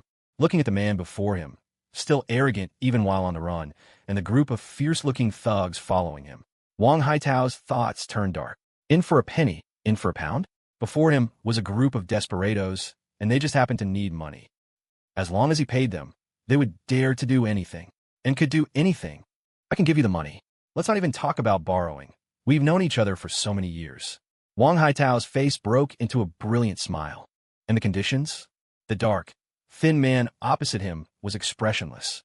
He knew Wang Haitao's character too well, or rather, he knew these capitalists too well. Wang Haitao tilted his head, giving a look to his 4 bodyguards. After a moment's hesitation, the 4 bodyguards slowly retreated to the door. The dark, thin man smiled, jerked his head at 2 of his underlings, and they decisively left the room. After the 2 men left, Wang Haitao's 4 bodyguards hesitated for another moment before reluctantly withdrawing. Help me bring someone here. Wang Haitao's expression was sinister. Kidnapping. Isn't that your specialty? Times have changed. Out there, we can do whatever we want, but back home. Besides, the person young Master Wang wants isn't some nobody, right? Wang Haitao said nothing, just stared intently at the other man. They locked eyes, neither yielding an inch. A cold, heavy atmosphere instantly descended, as if freezing the very air around them. Their gazes were like tangible blades, clashing fiercely in mid-air, as if vying for dominance, or perhaps engaged in a silent battle of wills. Time seemed to stand still. A cold breeze slipped through the open window, ruffling their hair, but it failed to dispel the tense, confrontational standoff. After a long moment, the gaunt, dark-skinned man backed down. He desperately needed the money. Who is it? Got a photo. Of course. But if you can bring his 2 women along as well, I'll double your pay. Wang Haitao smirked, unbuttoning his suit jacket and pulling an envelope from an inner pocket. It was Fu Hang's file. He'd been carrying it on him these past few days. I hope young Master Wang keeps his word. The gaunt man smiled too, calmly accepting the envelope. Kidnapping. It really was his old line of work. One last job before going on the run, a farewell to his past life. But when he opened the envelope, his hand trembled. He looked up, stunned, glanced at the person in the photo, then back at Wang Haitao, as if to say, "Are you serious?" And then Wang Haitao and his 4 bodyguards were kidnapped. They were tied up like 5 human dumplings, stuffed into a shipping container full of oranges, and sent bumping along the road towards Hansheng. Horseface was on edge. He'd even lost weight. Originally, Rattlesnake No. 9, what a huge deal that was. If he'd closed it, his reputation in the Golden Triangle would have been completely different. That was a surefire achievement, wasn't it? Endorsed by various governments? Supported by real, valid data, right? But who would have thought those damn SEALs, who fight dirty, would ambush him outside his own villa? Not only did they kill many of his men, but they also sniped his client. Do you even know who that client was? Sure enough, that SEAL team never returned. His informant told him that on the 3rd night, a row of body bags was shipped out of an airport in the Golden Triangle. He didn't know if young Master Fu was injured, but he couldn't stay in the Golden Triangle any longer. Young Master Fu would definitely come after him. If he hadn't yet, it was because he was still busy dealing with the SEALs. That cripple would also come for him. Several of the cripple's men had died at his villa, and the cripple was notoriously protective, as if those men were his half-brothers. He wouldn't let it go if even one died. The infuriating thing was, the SEALs were after him too. Are you guys crazy? I didn't kill them. Go after young Master Fu. So, you found out his background later, and decided to take it out on me, huh? Horseface fled, taking his most loyal men with him. He didn't dare run in any other direction, because those SEALs were unreasonable. They just opened fire on sight. He came to mainland China, a place with zero tolerance for external forces. But he was an overseas Chinese, wasn't he? Besides, he himself had never done anything outrageous within the country's borders, and the men he brought were carefully selected. Even if he were caught, according to the customs of mainland China, it wouldn't be a death sentence. But there was one problem. He was broke. Damn those SEALs. They even froze his accounts. Weren't international banks supposed to be neutral forever? Wasn't it supposed to be the safest place on the planet? Liars. With no way out, he thought an old client he'd worked with for many years. He just hadn't expected this client to ask him to kidnap someone. You couldn't do illegal things in mainland China. He hesitated again and again, but he truly had no other options. But the moment he saw the photo, he suddenly felt that this capitalist, who'd stooped to forcing good people into desperation, actually looked quite refined and agreeable. The one you want kidnapped is young Master Fu? Is this a silver lining? A fated encounter just around the corner? Could this redeem my past mistakes? So he took this unexpected gift of an opportunity and set off for Hansheng, the U.S. Department of External Affairs. Inside a spacious yet sinister secret room, 2 shadowy figures sat opposite each other, shrouded in darkness. Why did they fail? One of them asked, his voice hoarse and trembling, enough to send shivers down one's spine. The enemy set up in advance. They walked into an ambush. Duan Chongfeng was the bait they released, the person opposite replied weakly. An ambush. The shadowy figure opposite said nothing, instead clicking on a laptop in front of him, playing a garbled audio recording. Target heading up the mountain. 2 individuals, one critically injured and unconscious. The package is on him. The grim-faced man frowned. This was the mission recording from the SEAL team that had failed. The dialogue sounded normal. They had successfully cornered and secured the target with the hard drive, one of whom was seriously injured. So many years and still no improvement? Bringing a wounded man along at a time like this. George is hit. Sniper. They have a sniper in ambush. Damn it, George is dead. Hearing this, the grim-faced man understood.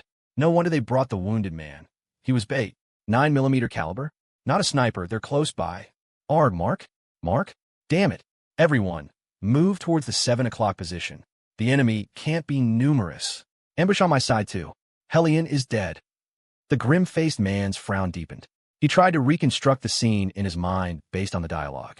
They cornered the target, only to be led into an enemy ambush. It seemed they were attacked from several directions.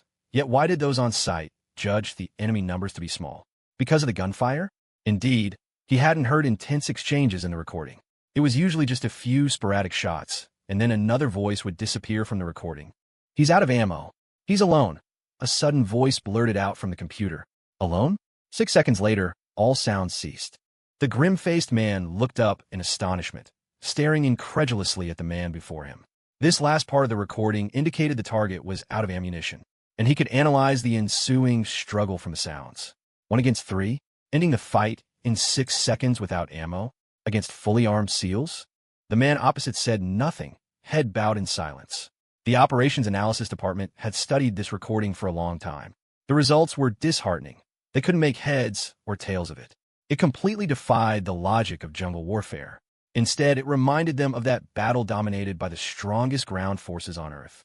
While we can't determine how many enemies there were, this one, at least, is terrifyingly skilled.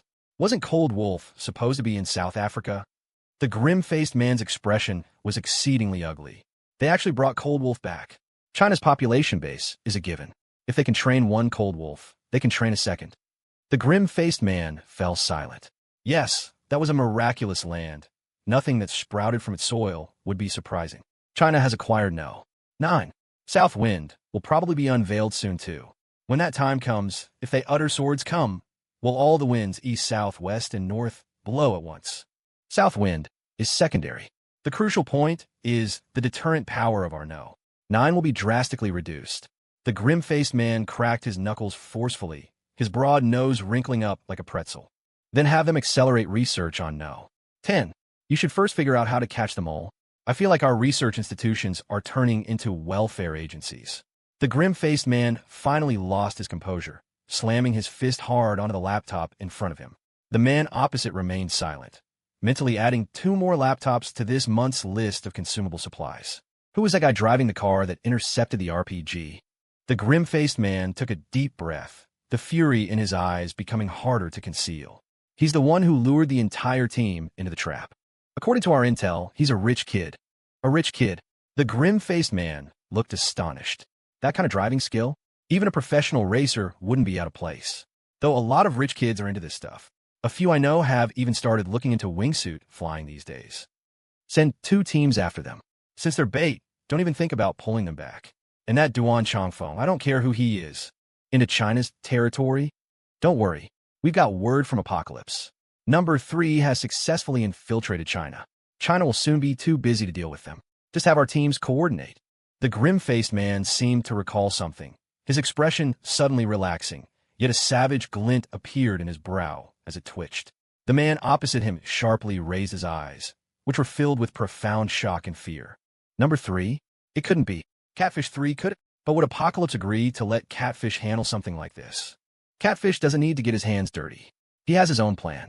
Send 2 ghost shadow teams. While they're coordinating with Catfish, they can take out the 2 pieces of bait as well. Sending the ghost shadows across the border, isn't that too risky? After all, China now isn't what it used to be. So what if they find out? Would they dare to go head-to-head with us?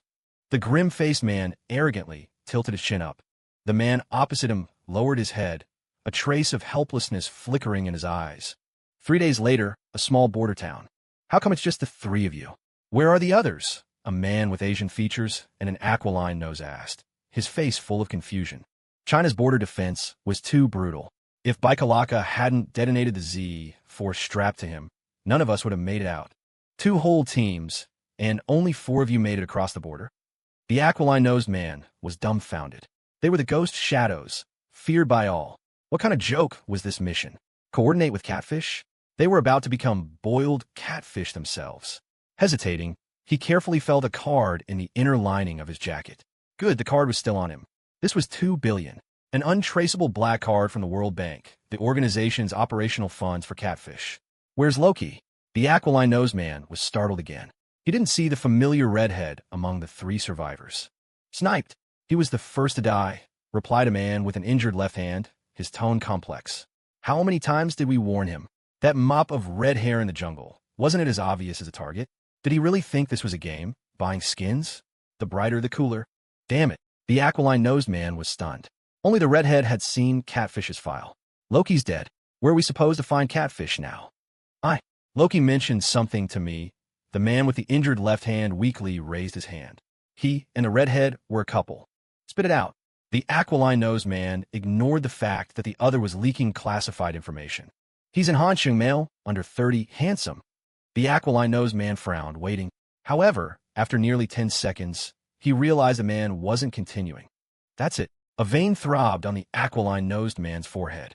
After you two got hot and heavy, couldn't you have discussed something useful? If it's Catfish, his skills will be exceptional, one survivor tried to add. If it's Catfish, he'll be very arrogant. Another survivor chimed in with the limited information he had. I've seen Apocalypse's mark before. Maybe if we go to Hansheng, we'll find something. The aquiline-nosed man felt a toothache, like an unripe sour lemon, was embedded in his left molar. He didn't even dare to report the current situation. The renowned Ghost Shadows nearly wiped out before even seeing their target, and they'd lost track of the objective too.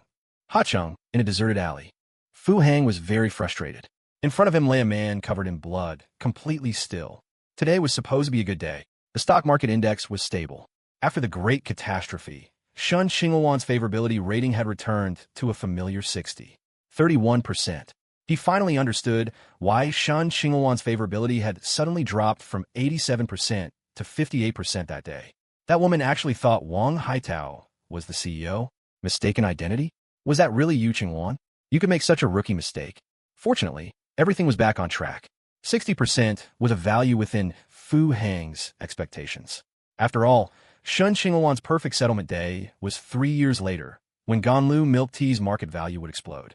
As for Li Weiyang, her rating was stable at 44%, and hadn't changed for days. That woman was also surprisingly resilient. Budding Yanan's fluctuations were a bit baffling.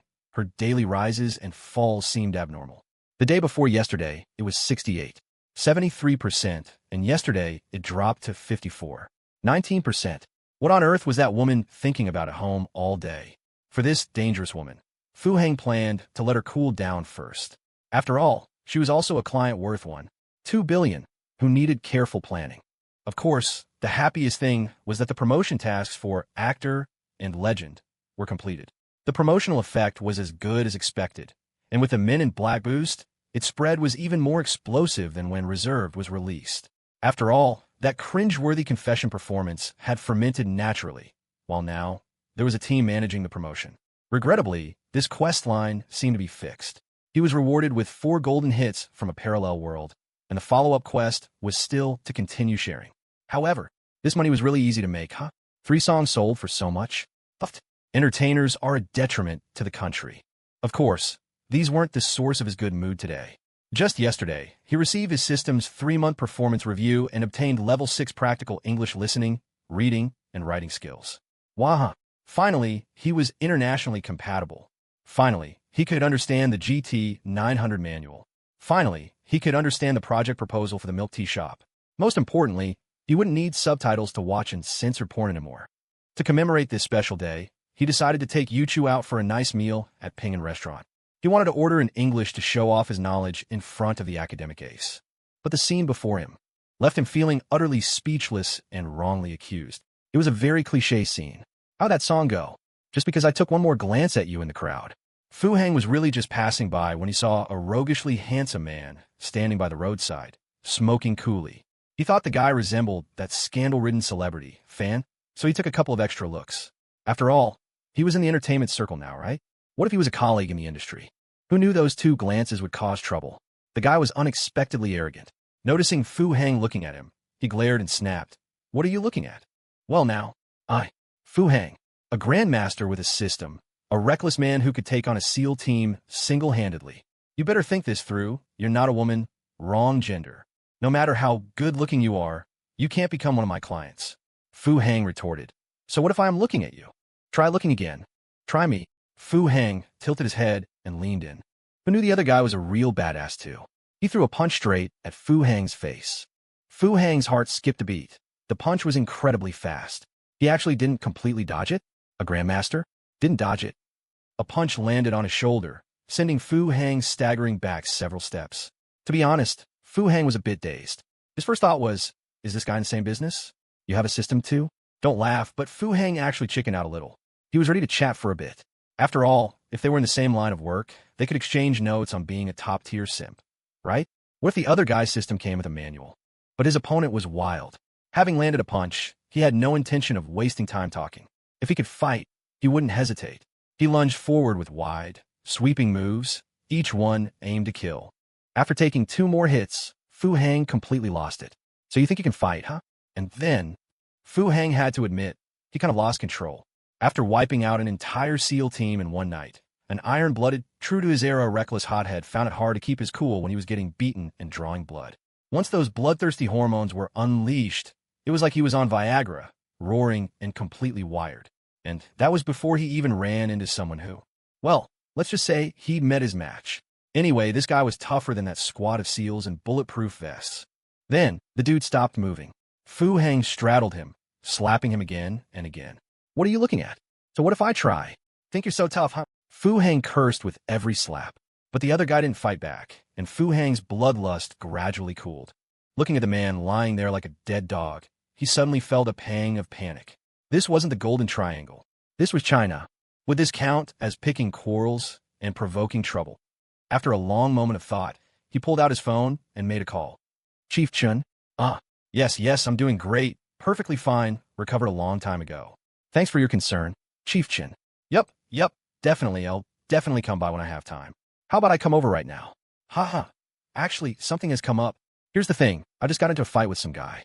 Don't know him. I just glanced at him a couple of times, and he charged at me. You think I just let him walk all over me? I'm fine, just scrape my hand a bit. You're sending people over? Well, the thing is, I'm okay, but this guy seems to be, right? You're coming yourself? Oh, that's too much trouble. No one else. There's no one else here. I definitely won't leave. I'll wait right here for you. I'll pay whatever compensation is needed, accept whatever punishment is due. Okay, I'll give you the address.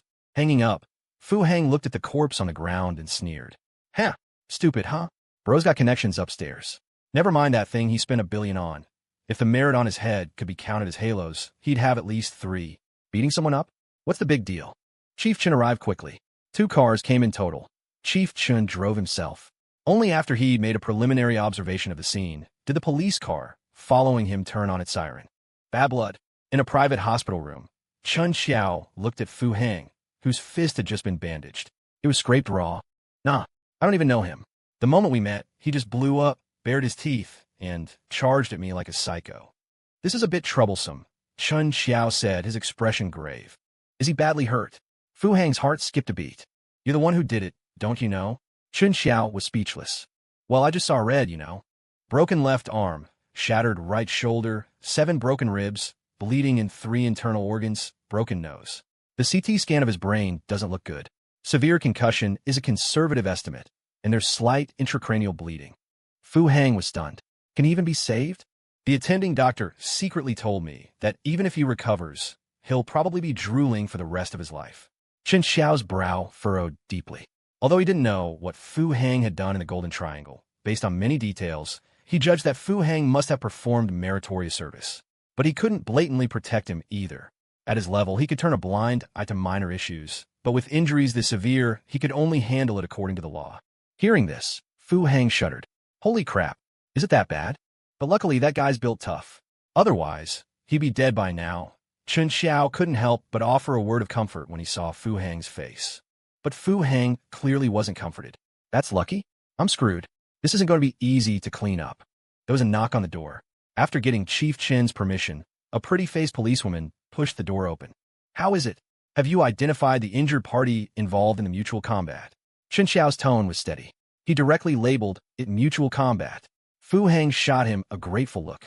Can't find him. No information from fingerprints or facial recognition, and nothing in the DNA database either. The policewoman hesitated, glanced at Fu Hang, her voice tinged with complex emotion as she replied. Oh, Shen Xiao's expression changed dramatically.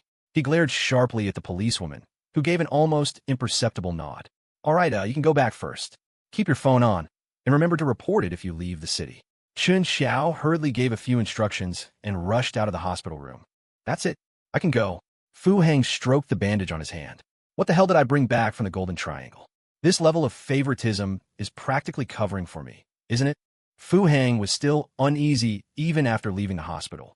A question suddenly popped into his mind. People's hearts are so fickle. Ever since he found out his system didn't actually require daily clock-ins, his life seemed to have genuinely changed.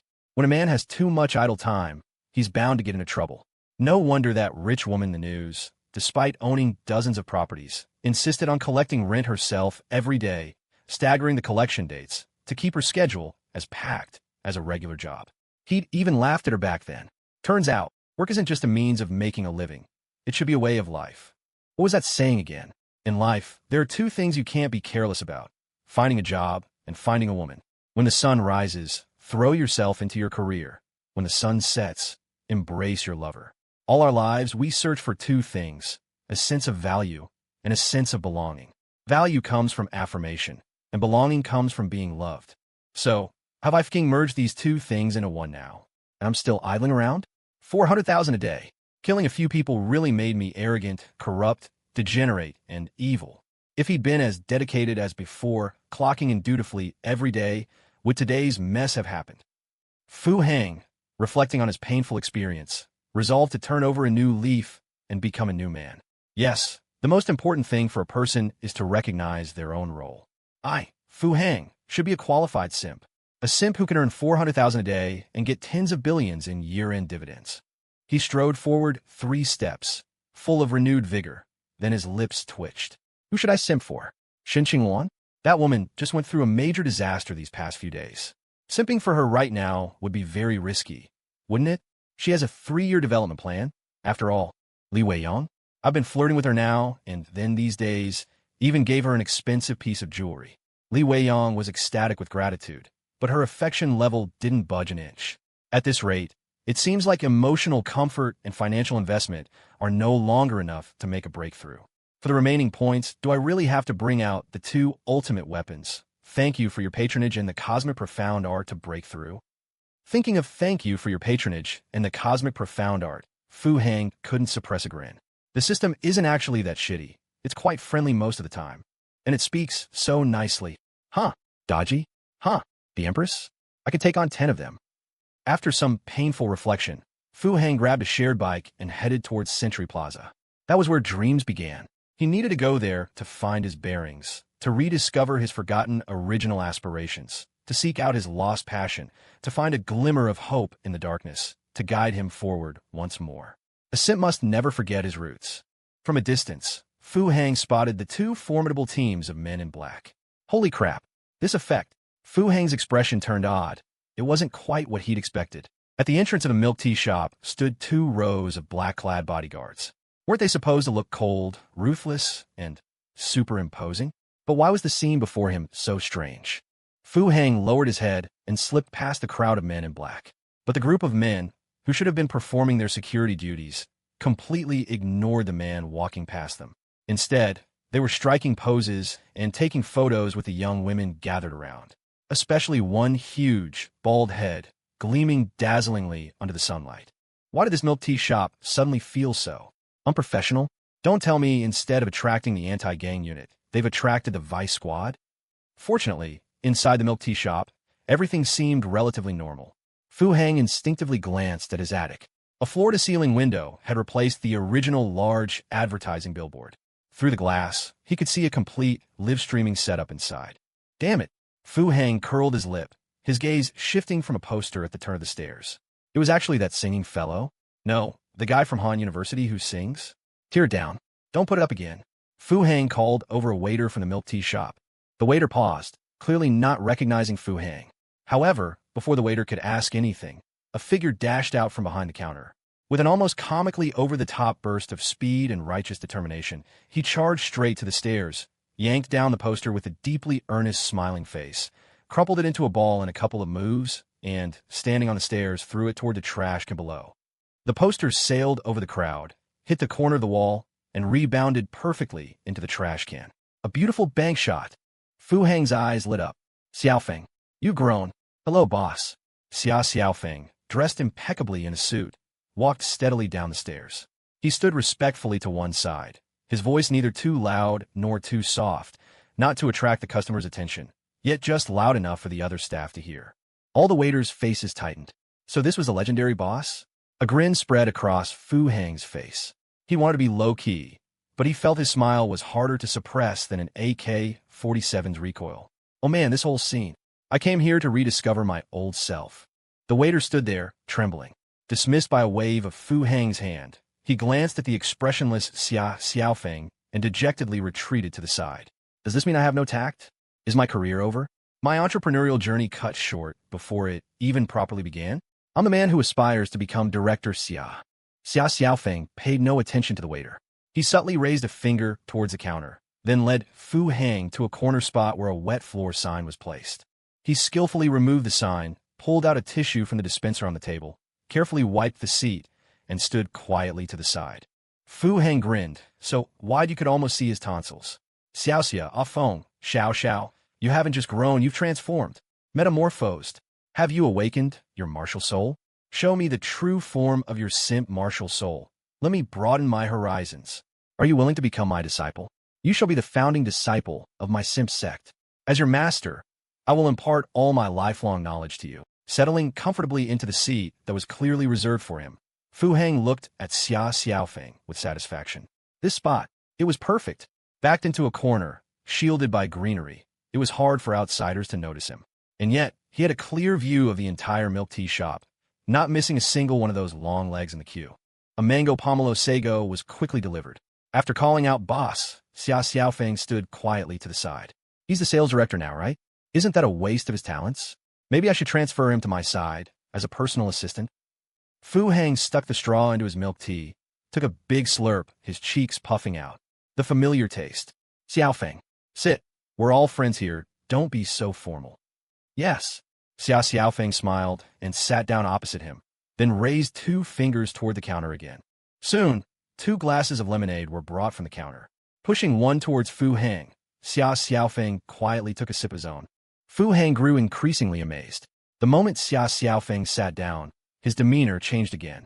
Standing, he was like an attendant. Seated, he had the air of a friend. Had he truly seen through his own needs? Perfectly adapting to the needs of the situation? How's work? Busy. I can handle being busier. Xiaofeng's gaze rested on Fu Hang's left ear. This angle of gaze could make the other person feel respected while speaking, without the awkwardness of direct eye contact. As long as you're not afraid of hard work. Next up, you'll be shouldering major responsibilities. Fu Hang caught this detail and praised him inwardly again. This guy, has he awakened a system too? It's my honor to receive the boss's cultivation and trust. Xiaofeng replied calmly. Unfazed by honor or disgrace, huh? Don't just bury yourself in work. When you have time, you should also consider your personal life. How about it? Are you seeing anyone? Fu Hang leaned back slightly, his tone becoming composed. For some reason, his aura seemed to hit Xiaofeng and bounce back, making him unconsciously feel like a veteran cadre. Xiaofeng, who had been Soenji for 25 years, blushed shyly. Oh, that expression, is there progress? Fu Hang's interest was piqued.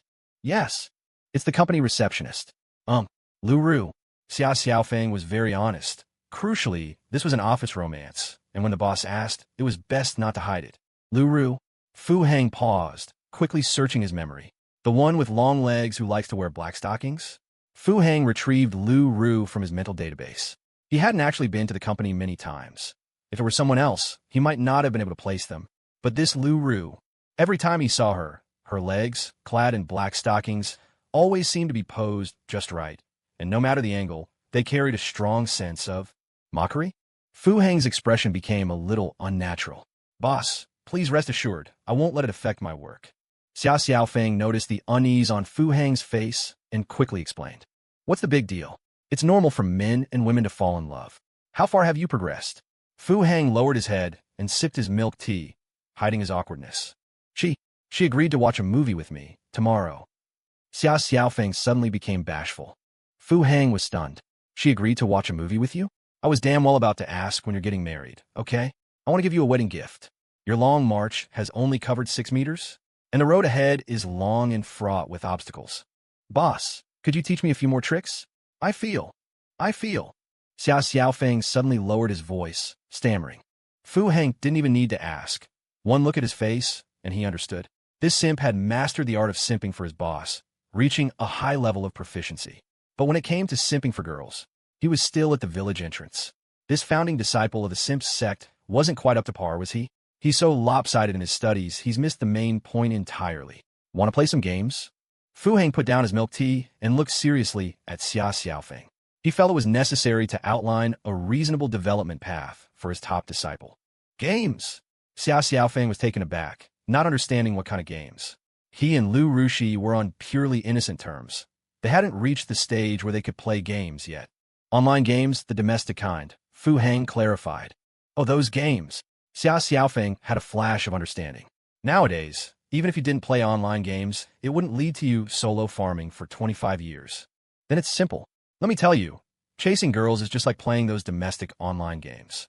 Fu Heng licked his lips and pulled a cigarette from his pocket. However, Xia Xiaofeng, sitting opposite him, immediately turned and pressed a switch nearby. A wooden panel above Fu Heng's head flipped open, revealing an exhaust fan. Staring at the ashtray that had suddenly materialized before him, Fu Heng's train of thought was interrupted. Is this really my designated spot? That flipped open panel for the exhaust fan, doesn't it say no smoking on it? Boss, please continue. Xia Xiaofeng sat up straight, as if facing a crisis, and unexpectedly pulled a small notebook from his pocket. This chasing girls thing, it's just like you playing games.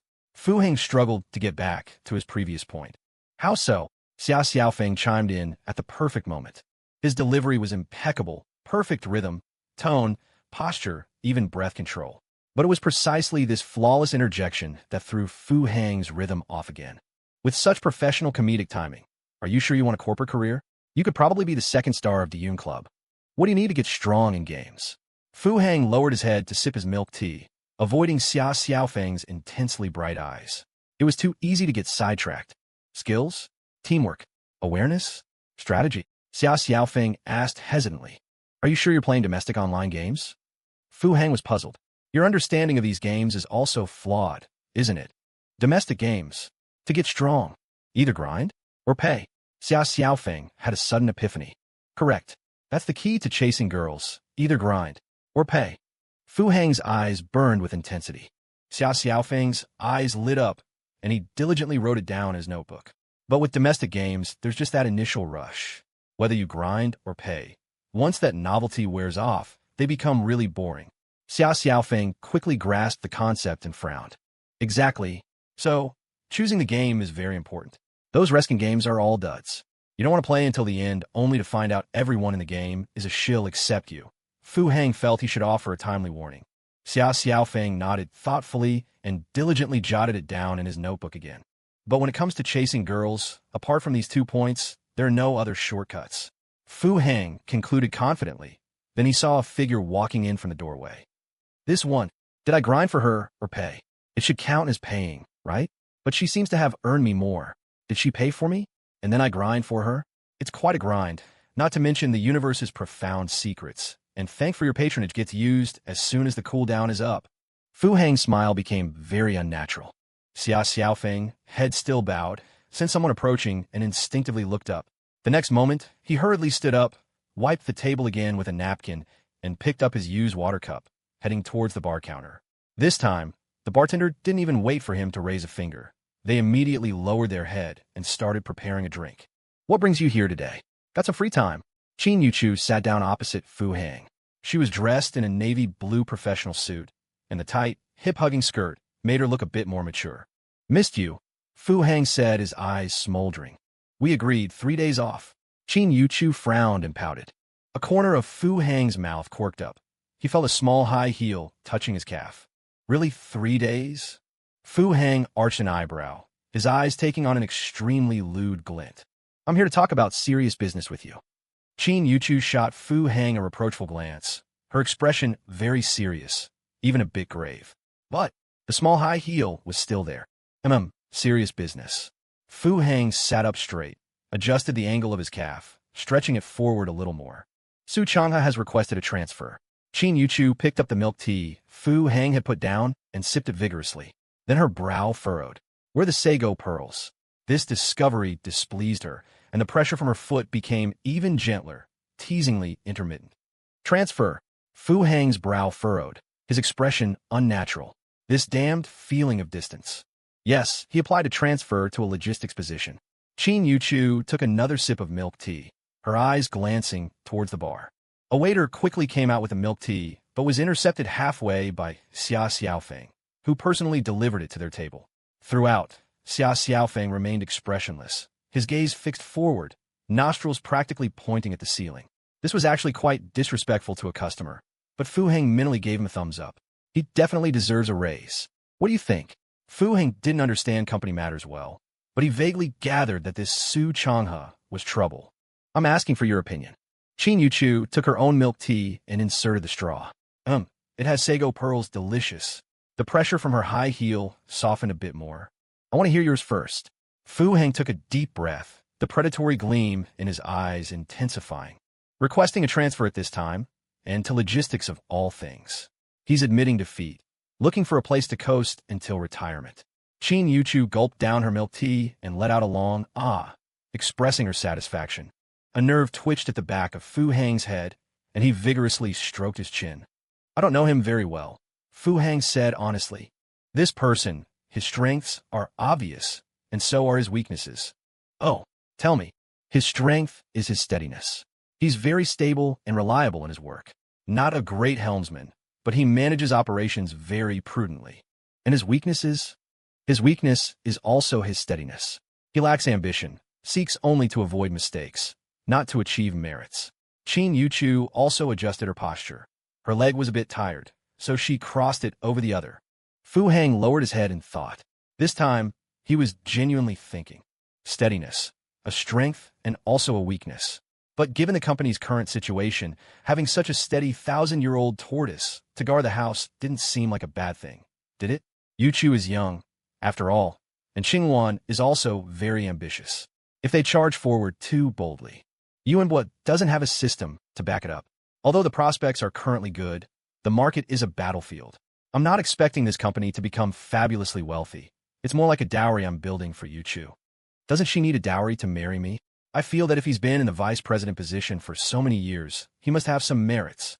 You mean, keep him? Qin Yuchu looked at Fu Hang seriously, asking probingly.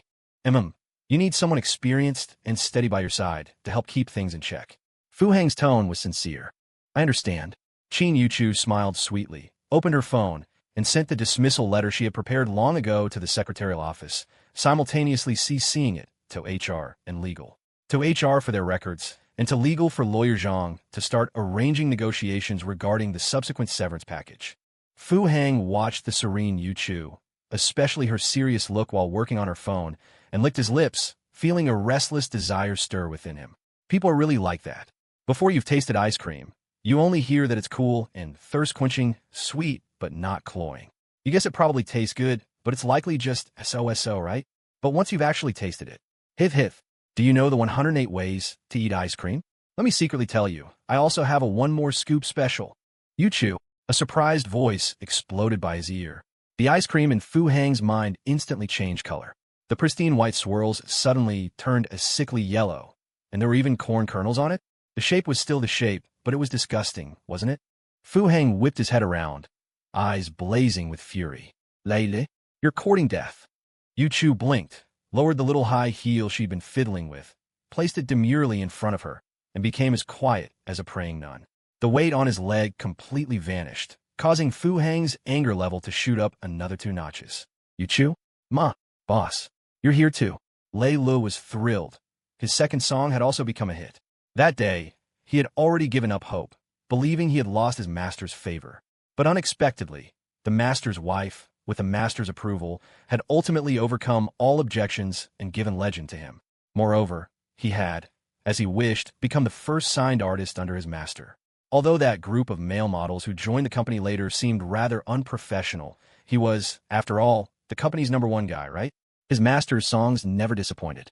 As soon as the promotional video was released, it once again took the internet by storm. Coupled with the hype generated by those male models, his personal fan base had now reached 600,000. He had even received invitations from variety shows. Unfortunately, he hadn't had a chance to sing his second song for Yu Chu. Compared to Poise, he preferred Legend. He felt this song better expressed his feelings for Yu Chu. When I miss you, you are at the horizon. When I miss you, you are before my eyes. When I miss you, you are in my mind. When I miss you, you are in my heart. This was practically tailor-made for him by his master, wasn't it? Fu Heng didn't respond to Lei Li's greeting, merely staring coldly at him, thinking, should I just cripple him? There's already one severely injured person in the hospital. One more wouldn't make a difference, right? Yu Chu, it's great that you're here. Have you heard my new song? How about I sing it for you now? Lei Li failed to read the murderous intent in Fu Heng's eyes. Master's gaze seems to show dissatisfaction. Why is he dissatisfied? Is he blaming me for not seizing the opportunity immediately? For greeting this irrelevant person instead? That must be it. Sigh. Master's painstaking efforts, I'm always half a beat too slow. Qin Yu Chu also remained silent, looking at Fu Heng with keen interest, her expression clearly saying, still going to be subtle? Fu Heng noticed Qin Yu Chu's look and shot her a fierce glare. You dare? Qin Yu Chu smiled. Actually, I prefer it when you call me boss lady. Qin Yu Chu tilted her head, revealing a gentle and serene smile. Boss lady. Lei Li's smile froze on his face, his guitar-holding hand trembling. Just like them. Qin Yu Chu put down her milk tea and gestured towards the other staff in the shop. Good day, boss lady. Xia Xiaofeng had just opened his mouth when the server next to him, who had been keenly watching, beat him to it. Good day, boss. Good day, boss lady. Xia Xiaofeng shot a venomous glare at the server who had spoken first, then called out flatly. Good day, boss. Good day, boss lady. The other servers, enlightened, hurriedly greeted them in unison. A bolt of lightning flashed before Lei Li's eyes, shattering the starry sky he had long envisioned. The most beautiful star in that night sky crumbled, scattered, and dissolved before him. Boss. Master? Boss lady? Yu Chu. Then what about Master's wife? CEO Li Weiyang? It felt so unreal. You must all be playing a prank on me, right? A live stream? Creating a viral moment? That has to be it. That must be it. Lei Li forced a smile onto his face, but looked worse than crying.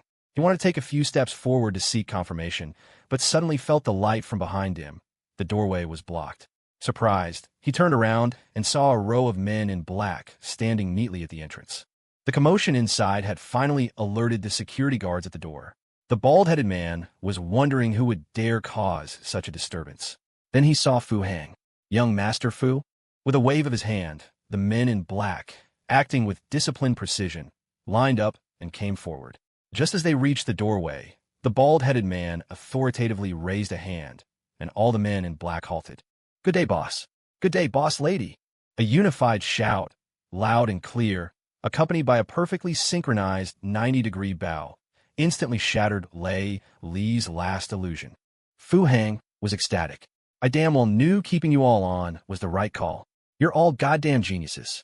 Raises. Everyone get a raise. Xiaofeng, Xiao Wang, you both have management potential. You must persevere and redouble your efforts. You must be pragmatic and down-to-earth, naturally magnanimous, virtuous and skilled, and achieve new glories.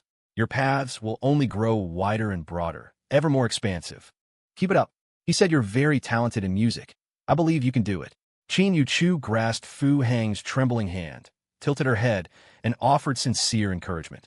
Lei Li numbly nodded, walking like a zombie towards his live streaming room. His accompanying assistant, provided by the company, tactfully ignored Qin Yu Chu and, head bowed, skillfully operated the various devices. But inwardly, she was incredibly conflicted. What should I do? I think I've accidentally stumbled upon a huge secret. Should I swear undying loyalty to the young miss? Or switch allegiance to CEO Fu? But if I switch sides now, the young miss won't spare me, will she? But if I tell the young miss everything that happened here, will CEO Fu let me off? Why make things difficult for a small fry like me? I'm just a junior planner. I only make 8,000 a month. Fu Heng turned his head, his foot under the table stretching out a bit further, but Qin Yu Chu tilted her chin up, looking askance at the exhaust fan above. Her slender neck was as white as jade, and the collar of her blouse offered a faint glimpse of her delicate collarbones. Fu Heng swallowed hard, lowered his head to drink his milk tea, only to find his cup empty. He anxiously picked up the glass of lemonade, downed it in one go, and even started chewing on the lemon slice. By the way, what did I even come here for today? A melodious, well, let's tentatively call it melodious, sound drifted from upstairs. It was still the same song, but the tune sounded incredibly strange. Fu Heng turned his head in surprise. Though Layla looked ferocious, creepy, and lewd, he did indeed have some talent in music. How did he manage to play the sorrowful sound of an eru on a guitar? A different kind of legend echoed through the milk tea shop. The lyrics and melody hadn't changed, and it still sounded like a longing for a lover. But why did it feel as though this lover had been deceased for a long time? Seeing Fu Heng's gaze fall upon her, the junior assistant in charge of logistics shivered and quickly pointed at the live streaming equipment, waving her hands. Her meaning was clear. She hadn't turned on a live camera. Fu Heng turned his head with a smirk, noticing Qin Yuchu's small, indignant chin. Qin Yuchu was angry. She had really liked this song, but not anymore. Can you actually sing or not? Fu Heng shot up to his feet. I'm heartbroken. Layla stopped singing, his face woeful, so full of emotion he was on the verge of tears. Yuchu has become the master's wife? Heartbroken? Heh, I'll sing you a song. Fu Heng grinned, revealing his gleaming white teeth. He glanced at Qin Yuchu, and under her astonished gaze, thudded up the new stairs and rushed into the live streaming room. Layli's expression was one of struggle. He clutched his guitar tightly, feeling it was his last shred of dignity and his bottom line. Maybe, if Yuchu heard him sing it live, just once, she would change her mind? Fu Heng approached, looking down at him from a superior position, his arrogant expression like that of a rooster stepping on a hen. The bald-headed man at the door narrowed his eyes, staring intently at Fu Heng. That's the aura. I've painstakingly studied gangster movies for 30 years and still haven't grasped the essence. The bald man's eyes didn't blink, unwilling to miss a single frame. Lei Lu was eventually shooed downstairs by the little assistant, squatting forlornly by the stairwell, helplessly poking at imaginary circles on the ground with his finger. It wasn't that he couldn't persist, but that he didn't dare. The guitar belonged to the company too. His heart was still lost, like those non-existent circles on the floor. The goddess he'd yearned for had suddenly turned into a sugar mommy? Was this the reality of capital in the entertainment industry? My heart is gray, my sky is blue. Touching her heart, it's surprisingly transparent. A desolate voice sang from overhead. Layli's eyes flickered, and the tears he'd been holding back surged anew, welling up, threatening to spill. This sorrowful melody, this sincere emotion. Master, you truly understand me. Truth is, I don't want to cling to you, but something keeps me tossing and turning. Before I knew it, dawn broke as I spoke, a bitter taste on my lips. Layla bit his lip hard. The bitterness in his mouth was like chewing raw coptis root. Numbing dry, the base of his tongue twitching unnaturally. He knew that was where he usually produced his vibrato. His academy tutor had said his placement wasn't quite right. Now he knew, so this was what vibrato truly felt like. I truly, truly loved you. You truly, truly left with him. I gave everything I could. I was willing to give it all. Except for letting you know, my heart is being sliced by a knife. The singing from upstairs suddenly soared, the emotionally charged chorus instantly shattering Lee's last shred of stubbornness. He burst into tears, burying his face in his hands, like a child whose pacifier had been snatched away. His trembling shoulders were suddenly touched. Layli's heart skipped a beat. Even without turning, he had a premonition. It was her hand. The last vestiges of his manly pride made him abruptly stop crying. He turned his head, his expression desolate. Sure enough, he saw a slender hand, a tissue held between its fingers. Was she feeling sorry for me? Don't cry out loud. You'll disturb him. Her gentle voice carried a hint of reprimand. Layli's eye twitched. He almost cried even louder. He hastily clapped his hands over his mouth, eyes wide with effort. His physics major roommate had once said that if the surface area was large enough, it could cut off direct current. Qin Yuchu just stood there at the stairwell, quietly looking up and listening. The song was sorrowful, a river of sadness flowing upstream. But to Qin Yuchu's ears, it was like spring snow, refined and uplifting, nourishing her heart. When the song ended, Fu Heng came downstairs with an arrogant swagger, nudging the squatting Lei Lu with the tip of his shoe. Don't blame me for being cruel, bro. I've been rained on myself, so I can't stand seeing others with umbrellas. Yuchu isn't someone you can simp for. Give up hope sooner rather than later. Besides, you clearly didn't read the book reviews. You almost siphoned off half my traffic last time. The assistant turned on the live stream. Qin Yuchu stared intently at Fu Heng and said calmly. Fu Heng froze. turning his head in surprise, only to see the assistant giving him 2 thumbs up, hands crossed, and jerking upwards vigorously. This was the gesture for a good livestream data report. The assistant was still wondering, was the CEO personally doing publicity? It seemed like that guy who sells phones liked to do things this way. Holy crap. A fleeting 0.0312 seconds of astonishment flickered in Fu Hang's eyes. Then he whipped his head back to look at Qin Yuchu seriously. So it's live? So what? I sang it for you. Aren't you afraid of being exposed? I don't even dare post on my moments. So what's the point of making vows? Fu Hang tilted his chin up slightly, revealing his most satisfactory jawline. He had shaved before going out today. Qin Yuchu laughed again, a bold, uninhibited laugh. Lei Lu, still squatting on the floor, felt as if a beam of sunlight had fallen on his head, warm and brilliant. Maybe this wasn't so bad. As long as he could see her smile. A flash of lightning streaked before the morning sun. The clear sky suddenly filled with dark clouds. Lei Lu snapped back to reality and saw a ferocious face looming over him. You're my way. Fu Hang's distorted features loomed larger. Lei Lu helplessly stood up, pressing himself against the wall. Right, I'm a man determined to reach the pinnacle of the entertainment industry. I need to learn about a capital. The livestream chat is blowing up right now. You should seize this opportunity. Qin Yuchu looked gently at Lei Lu, offering a kind reminder. The gloom in Lei Li's heart dispersed again. She cared about me. But soon, his gaze fell upon Qin Yuchu's hand reaching for Fu Hang's. Fingers intertwined. Lei Li, hurry up and come on. The chat room is going crazy. Can't you be more professional? The assistant poked her head out of the livestream room, urging him cruelly. Lei Lu squeezed his eyes shut, letting thick tears roll down his resolute cheeks. Right? Professionalism. I'm a very talented musician. That's what she said about me. I can't let her down. This kid is hopeless. With the keen intuition of a peer, Fu Hang detected the scent of a simp from those 2 lines of murky tears. The kind who would abandon righteousness for love. Let's go. A lot of people will be here soon. Qin Yuchu pulled Fu Hang, quickly heading for the door. Where to? Home. Home? You don't have to work. Fu Hang looked at the digital clock on the wall in surprise. It was only 10:30 in the morning. This was the time Qin Yuchu usually came to get her milk tea. Qin Yuchu paused, turned, and looked at Fu Hang silently for 3 seconds. Let's go. Fu Hang strode forward proudly, his grandmaster aura fully unleashed. In this moment, he would slay gods if they blocked him, and Buddhas if they stood in his way.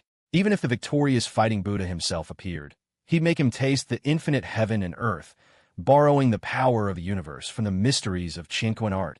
The row of men in black at the door watched his departing figure, which exuded an aura 108 meters wide, with faces full of adoration. The underlings were utterly in awe of Baldy, practically prostrating themselves in admiration. If not for their character roles and sign contracts, they would have turned around and kowtowed to Baldy on the spot. Boss, your insight is truly like a torch. Is this the big brother you found for us? Even the bloodhand butcher from movies doesn't have half his presence.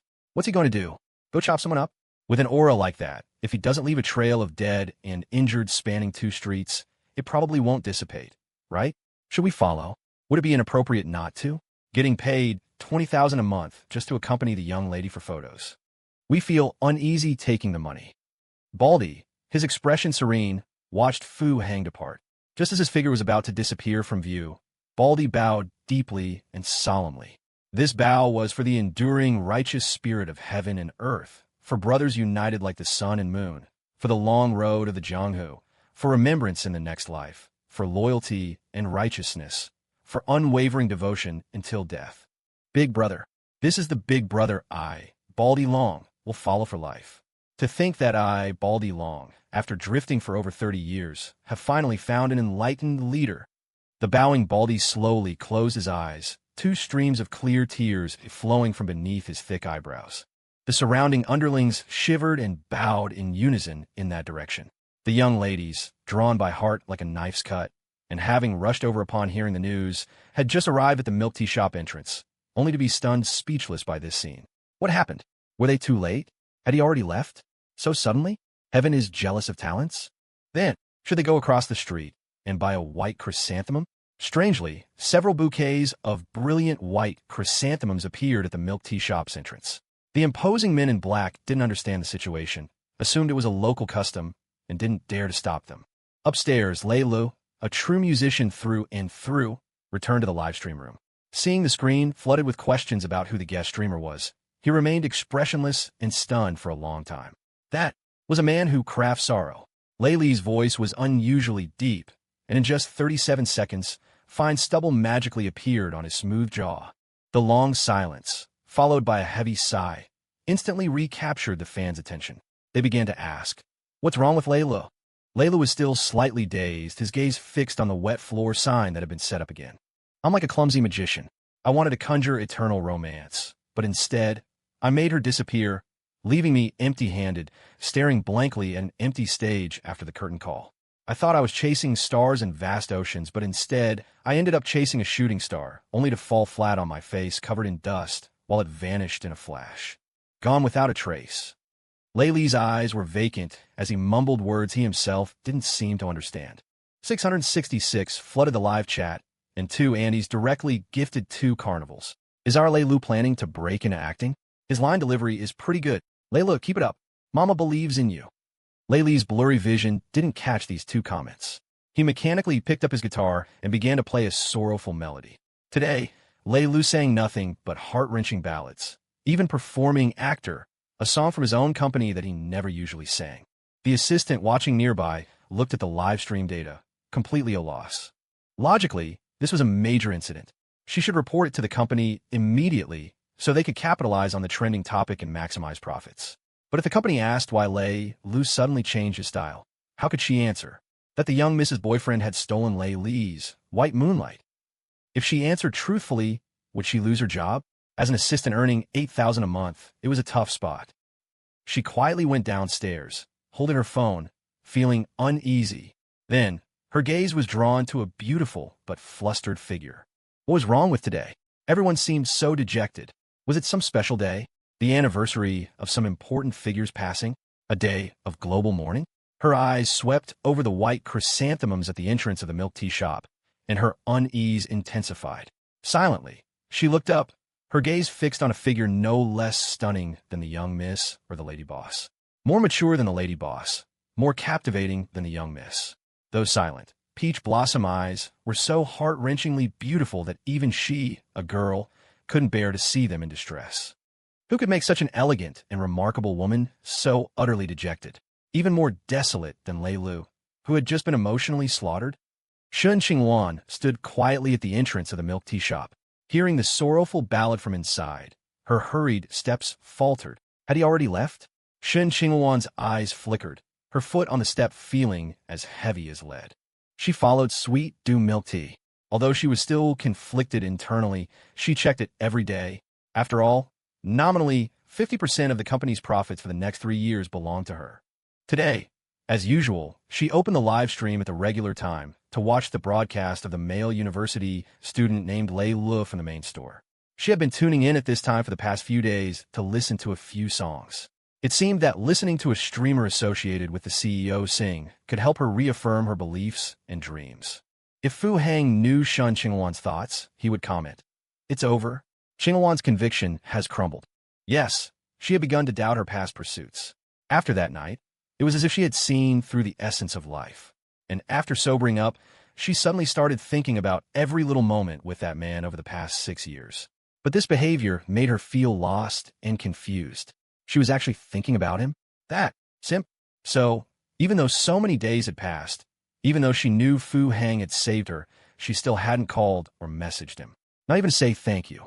What was the last thing she had said to him? "Stop pestering me. I haven't, don't, and never will like you. We're impossible." Her cold, heartless words echoed in her ears, but what answered them was the memory of his helpless panic and heavy, suppressed breathing in that equally cold bathtub. Shen Qingluan was lost. She needed to get closer to the CEO to sort out her own thoughts. So, she opened the live stream every day to mend her shattered conviction. However, today, she saw someone on the live stream she couldn't have imagined. He had just appeared so suddenly on the stream, without any warning, without any hesitation. He was just there. Then, holding a guitar, he played a melodious tune. He knew how to play the guitar. Shen Qingluan's mind went blank for a moment. Then, the lyrics, seemingly from the depths of his soul, pierced through her defenses just as unexpectedly, touching your heart, only to find it transparent. Your carefree ease, my helplessness, my heartache is actually your happiness. Truthfully, I don't want to keep clinging to you. But what is it that makes me toss and turn at night? I truly cried for you. You truly left with him. In this moment, the world has one more heartbroken soul. Me. I truly loved for you. I gave everything I could give, except letting you know my heart was breaking. Shen Qingluan completely forgot to wonder why Fu Hang could play the guitar, why he could sing, or who wrote this song. She stared blankly at her phone, her flustered face filled with confusion. In that moment, she suddenly felt as if her heart was being cut by a knife. Numbly, she listened to the entire song. As she watched the man disappear from the camera, her heart lurched violently, as if something had been ripped from her, vanishing from her life forever. No, she blurted out instinctively, reaching for her phone, but instead, she swiped the live stream away. Her trembling fingers frantically swiped, and the live stream returned, but the man in it did not. Only the empty live feed remained. The milk tea shop. He was at the milk tea shop. Shen Qingluan bolted out, ignoring her high heels, and ran frantically towards the elevators. Passers-by frequently turned to stare, but she paid no mind to the carefully constructed image she had built for herself, just frantically mashing the elevator button. She didn't know what she was going to do, nor did she know what she would say when she saw Fu Hang. She just instinctively felt that Fu Hang couldn't leave, that she couldn't let him leave. At least, not like this. However, she was too late. Fu Hang was gone. She sat dejectedly in the milk tea shop, staring helplessly at the lemonade in front of her. This milk tea shop had limited servings, and the line was always incredibly long. She couldn't even get a cup of milk tea. The melancholic, sorrowful ballads played in her ears, but her mind was filled with sweet, tender memories. Shen Qingluan suddenly smiled, and as she smiled, she suddenly started to cry. Like a madwoman, she sat alone in a booth at the milk tea shop, listening to the horse singing from upstairs, laughing and crying. "Miss, is there anything I can help you with?" Xia Xiaofeng was quite impressed with Lei Lu. He didn't understand music, but to see Lei Lu, just with his singing, make a goddess-level woman act so erratically?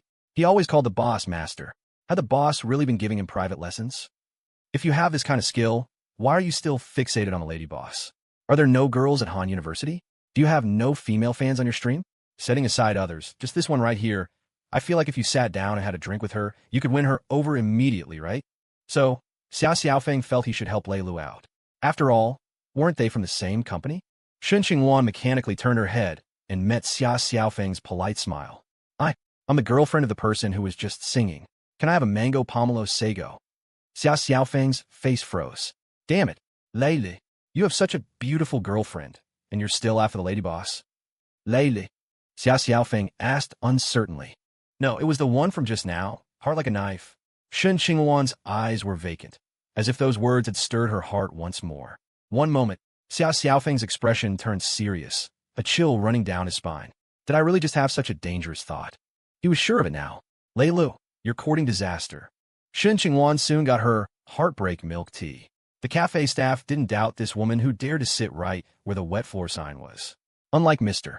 Li or the proprietress, this seated woman, though she seemed a bit unhinged, was so beautiful that her claims were deemed highly credible. So, Xia Xiaofeng cautiously not only let her cut the line, but also didn't charge her. Have you been secretly cramming? In room 909, Qin Yuchu asked weakly, running her fingers through her hair. Fu Hang was taken aback. Scarred by the infamous 3 years of Gaokao, 5 years of mock exams regimen, he was still highly vigilant about those words. Was this on the website I gave you? Qin Yuchu sat up straight, pulling a blanket over her legs, her expression quite serious. Given your academic background, you should understand what innate talent and self-taught genius mean. Fu Hang raised an eyebrow, finally on Qin Yuchu's wavelength. No wonder everyone wants to cultivate, not for longevity or eternity, but for that fleeting moment of brilliance, to be invincible within one's own domain. Fu Hang executed a perfect carp flip to stand before the window, gazing profoundly into the distance. From his back alone, he exuded an aura of being invincible beneath the immortals, and capable of a one-for-one trade against any immortal he faced. Actually, I've never really asked you, who exactly are you? Qin Yuchu's voice suddenly held a hint of hesitation. Fu Hang's face, reflecting the white clouds, stiffened. This cunning little vixen, had she sensed his lineage? The grand heritage of that special profession from another world?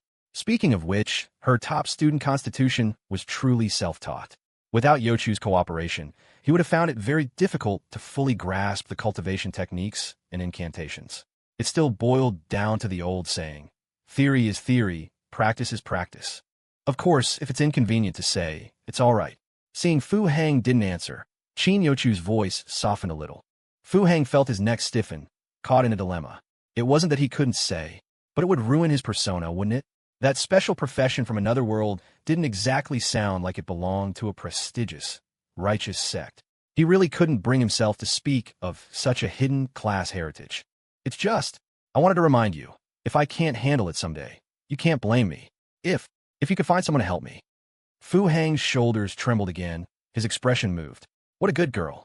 Diligent, studious, tirelessly pursuing truth and progress, virtuous and highly skilled. And yet, find someone to help you. Those were some audacious words for her to utter. How was he supposed to react? Should he ask Qingluan to help? Or Wei Yong?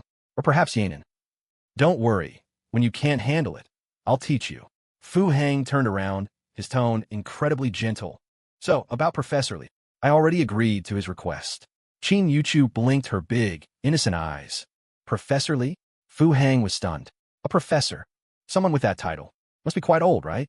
Qin Yuchu didn't say anything, just looked at Fu Hang with confusion. Fu Hang's gaze shifted from Qin Yuchu's face to the phone she was holding, then unconsciously drifted to her legs hidden under the blanket, before quickly returning to her face. The Professor Li you're talking about is my mentor, the Dean of the School of Finance at Hanqing University, Vice Chairman of the Midwest Financial Development Promotion Committee, International Finance. Qin Yuchu rattled off a string of titles that left Fu Hang dumbfounded, as if listing family treasures. Fu Hang's expression grew increasingly odd. His bare toes gripped the floor tightly, making a slight crunching sound. Agreed to his what? Fu Hang subconsciously took half a step back. To be a project consultant at Yuanbois, of course. Qin Yuchu raised an eyebrow, a flash of surprise on her face. How could Fu Hang not know? You're saying? Professor Li? Coming to my company? Yuanbois Trading? As a consultant? Fu Hang's eyes widened bit by bit. This was more fantastical than cultivation, wasn't it? With the titles you just listed, if the financial world had cultivation realms, he'd definitely be a soul formation stage patriarch. Coming to my little chi condensation sect to be an elder? If a fantasy novel was written like this, the readers would roast it to death. You didn't invite him? Qin Yuchu was taken aback. Fu Hang's expression conveyed a lot, making the unease in her heart grow stronger. Wait, why would you say that? Fu Hang tilted his head, narrowing his eyes slightly. He seemed to have realized something. Such a fantastical event, if attributed to system-produced, wouldn't feel out of place at all. But had he missed any recent rewards? Probably not, right? Didn't the 3-month periodic performance review just give him CET, 6 English listening, reading, and writing skills? Professor Li suddenly approached me about it.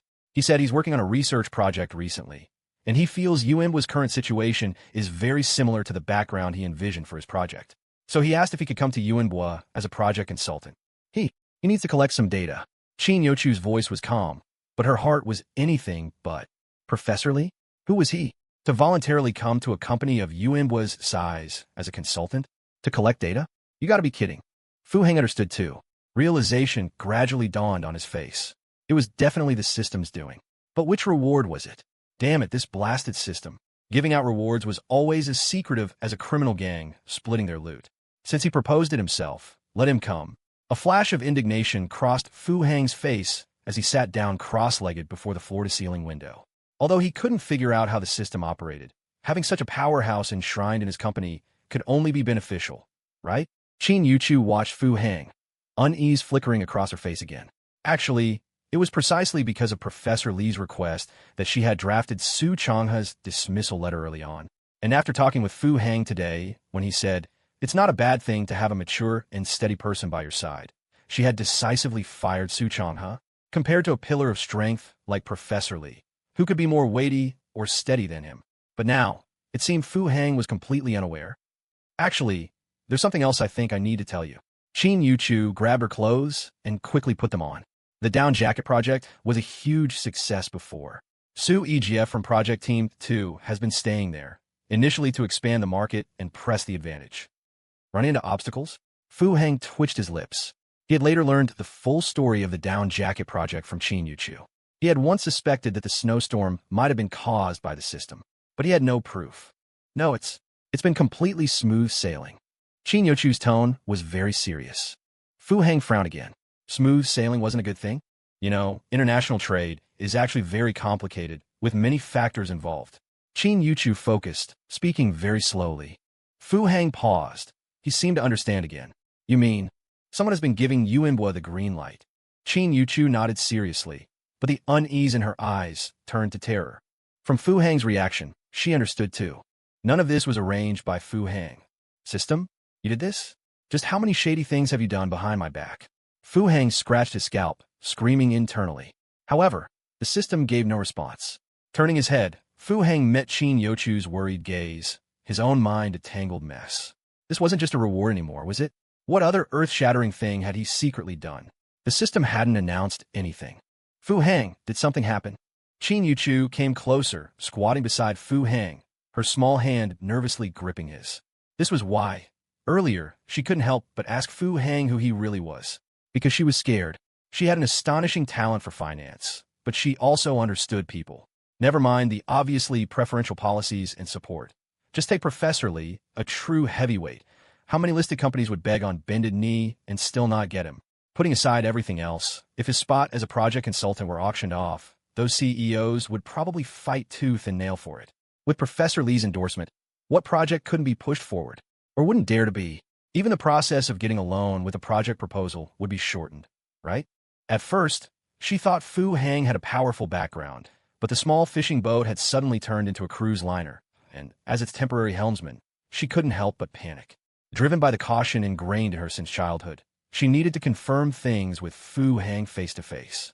However, she got the answer she dreaded most. Fu Heng seemed to be unaware. If that was the case, things were truly terrifying. Don't worry, I'll make a call. Fu Heng waved his hand and pulled Yuchu into his embrace. It seemed he remembered. He really had secretly done something earth-shattering, although he had already received the system's reward for it and was using it adeptly. Old Duan, Fu Heng asked casually, holding the phone.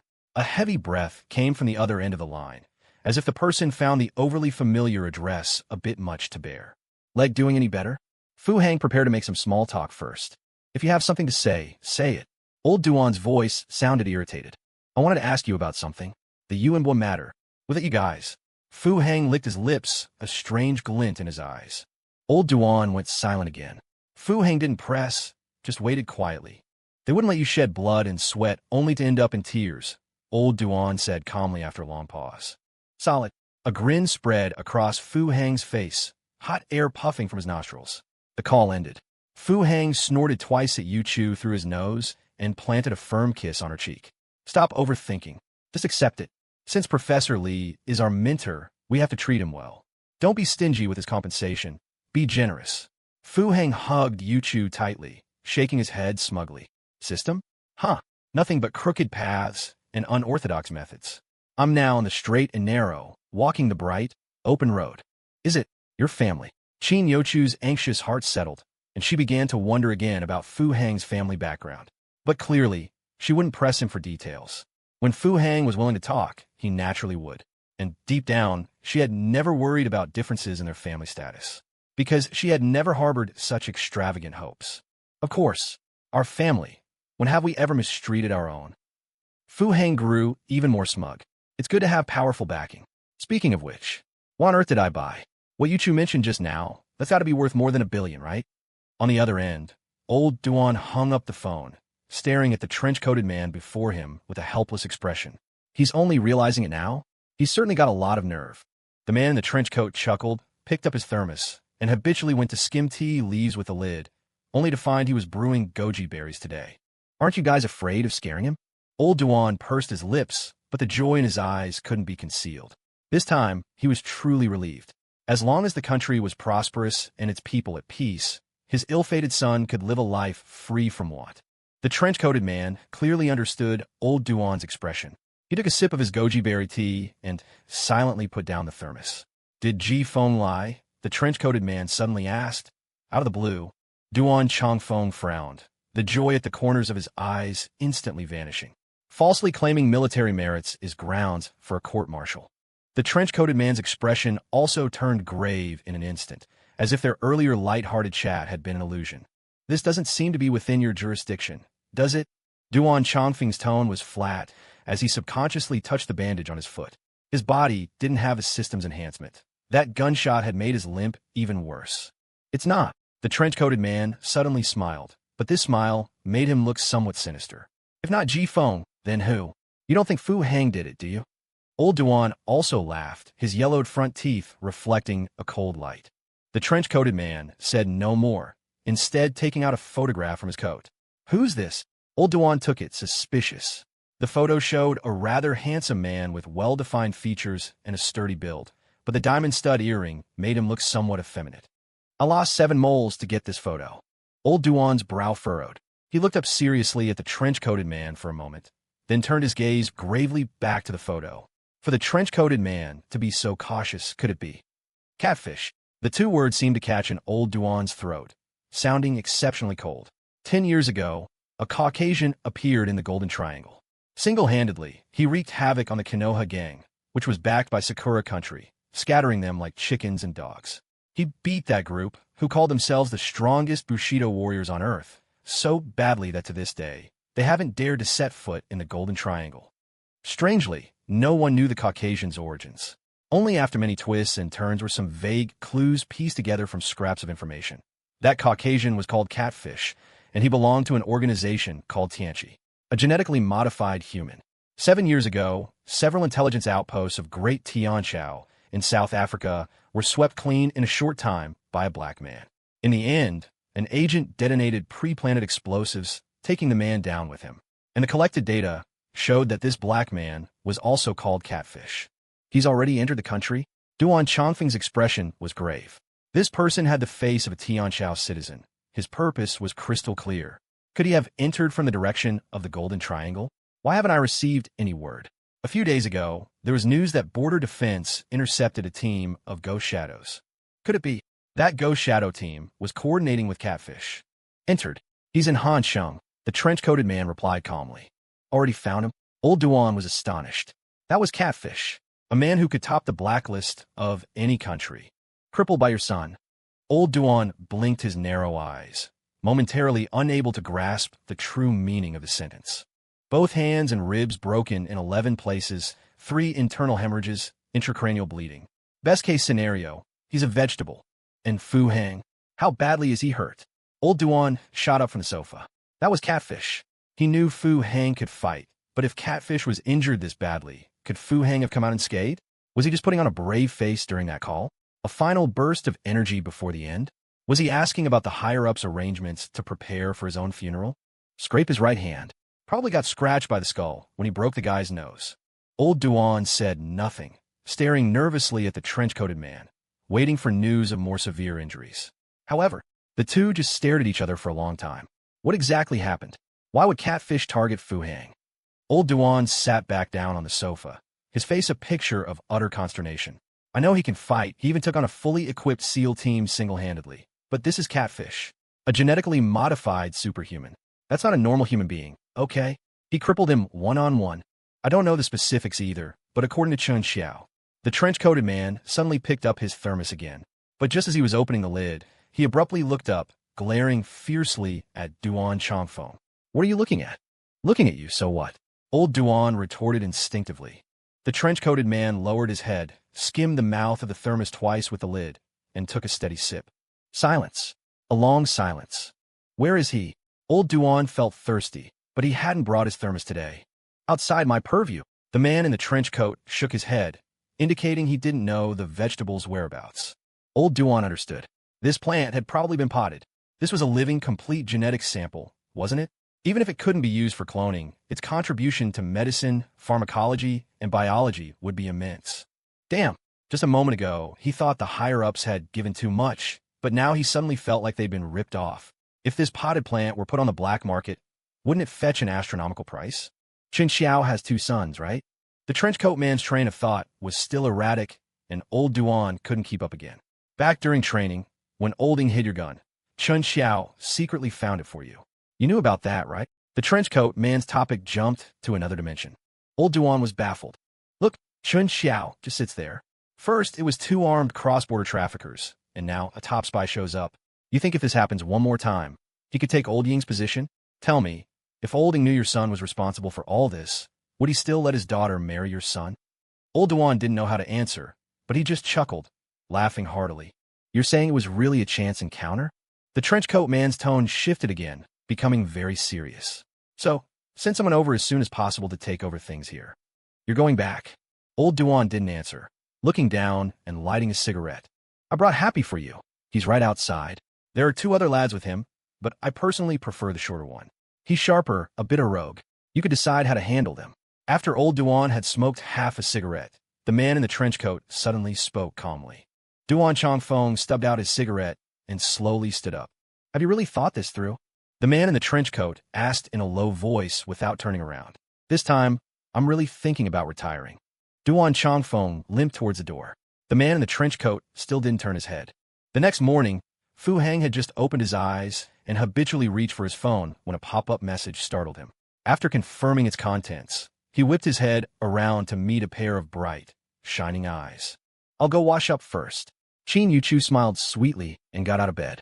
Fu Hang's face was a picture of embarrassment, the back of his neck feeling cold, because the message, unbelievably, was from Shen Qingluan. Fu Hang, are you up? 6 simple words, but being seen by Qin Yuchu, who was sleeping beside him at this moment, made things not so simple. Fu Hang listened to the sounds from the bathroom, hesitating for a full 3 minutes. Fu Hang replied with a single syllable. Are you free this morning? I remember you live near West Street. Could you grab me some Sister Meow's pan-fried buns? Shen Qingluan replied instantly. Fu Hang glanced at the time in the top right corner. 7:25 a.m. Such a familiar feeling. After so many days of silence, had Shen Qingluan finally resurfaced? No mention of what happened that night. No mention of what happened that afternoon. No apology, no thanks. As if none of it had ever happened. It was as if Fu Hang had delivered her late-night snack just yesterday, as if she had wished him good night before bed. A warmth offensive? A nostalgia play? A habit trap? If I pretend nothing happened, does that mean it really didn't? She'd probably woken up so early she hadn't even brushed her teeth. Just a cup of plain tea to clear her head. Such a familiar MO. Fu Hang licked his lips, glanced again toward the bathroom, then just stared at the time in the top right corner, waiting second by second. Speaking of which, it felt like he hadn't been to work in ages, didn't it? Felt so unfamiliar, right? Right at 7:35 a.m., Fu Hang tapped his fingers and sent a one-word reply. Okay. Fu Hang put down his phone. Qin Yuchu came out, gathering her hair. What's Shen Qingluan having today? Qin Yuchu didn't even turn her head, walking straight to the walk-in closet. Fu Hang twitched the corner of his mouth, wanting to grab the cigarettes from the bedside table, but then he suddenly remembered Qin Yuchu didn't actually like the smell of smoke. While he hesitated, Qin Yuchu returned, having changed her clothes. She wore a long woolen overcoat paired with slim-fitting black riding pants. Clearly, she was planning to wear those new white knee-high boots today. Fu Hang stared at her for 2 seconds, guessing internally. I'll wait for you downstairs at the company. Ride carefully. You don't have a license right now. I want a cup of soy milk savory. Qin Yuchu smiled sweetly and kissed Fu Hang on the forehead. Fu Hang opened his mouth, his forehead feeling very hot. The sound of the door closing echoed. Only then did Fu Hang realize that from waking up to leaving, Qin Yuchu had only taken 20 minutes. Previously, including makeup, her longest time was almost an hour, and she didn't drink savory soy milk. Leaving before 8, a bit early, wasn't it? Fu Hang sat on the toilet for a long time. After smoking 3 cigarettes, he realized he hadn't even taken off his pants. Truly worthy of a grandmaster, he hadn't crapped his pants. Fu Hang washed up mechanically. From the toilet to the elevator, it took him only 6 minutes and 9 seconds. He took the long and used yellow vest from the back of his electric scooter, put on his signature helmet, and twisted the throttle. Just like many mornings over the past 3 years, he ambled towards the place where he clocked in for work. Only this time, Fu Hang wasn't humming. At 8:40 a.m., Fu Hang stood quietly in that familiar corner, carrying 2 food containers. He wore a mask, so the hurried passers-by couldn't see the bewildered expression hidden beneath it. At the same spot, a black SUV pulled up. A delicate little white shoe stepped out, attached to a pair of light blue, wide-leg, straight-cut pants. The drape of the pant legs was excellent, and as they swayed, well-rounded legs were faintly visible beneath. Fu Hang frowned slightly because Shen Qingluan got out from the driver's seat. Oh, she had a car now. Company issued. Fu Hang instinctively looked at the car model. An ADQ7? You like this model that much? Didn't I give you one? 2 million? And this is what you buy? Or is this brand collaborating with you and Bois? That's not how you do advertising, is it? Watching her graceful approach, Fu Hang habitually took a few steps forward. Qingluan. Fu Hang stood there, looking somewhat helpless and uneasy. This was an emotional hangover from their last scene. Not bringing personal emotions into work was practically Fu Hang's instinct. Shen Qingluan didn't speak. With her hands behind her back and her chin slightly tucked, she just watched Fu Hang quietly. Fu Hang's gaze flickered away, not daring to directly meet those alluring peach blossom eyes. But inwardly, he was secretly alarmed and puzzled. Today, Shen Qingluan had taken an extra step and a half forward. This distance, they were a bit too close. You bought a car? You should head inside. It's not good to park here. Fu Hang turned his head, his gaze towards the ADQ7 appearing very complicated. This complexity didn't contain curiosity or surprise, but rather, deep down, it inadvertently revealed a trace of timidity and self-consciousness. But this timidity wasn't fully released or displayed, as it was quickly replaced by a glint of coldness. From the Grandmaster's perspective, the woman before him suddenly opened her arms and lunged at him. If nothing unexpected happened, in 43 seconds, she would be upon him. 72 Sanzho techniques instantly flashed through the Grandmaster's mind, evolving into 108 countermeasures, defenses, counterattacks, and evasions. The next moment, a warm, fragrant armful embraced him. The Grandmaster was held tight. Fu Hang's hands instinctively rose slightly, then froze in midair. His body trembled faintly, a tremor that spoke volumes of his flustered shock and flattered surprise. 1 second, 2 seconds, 3 seconds, 10 seconds.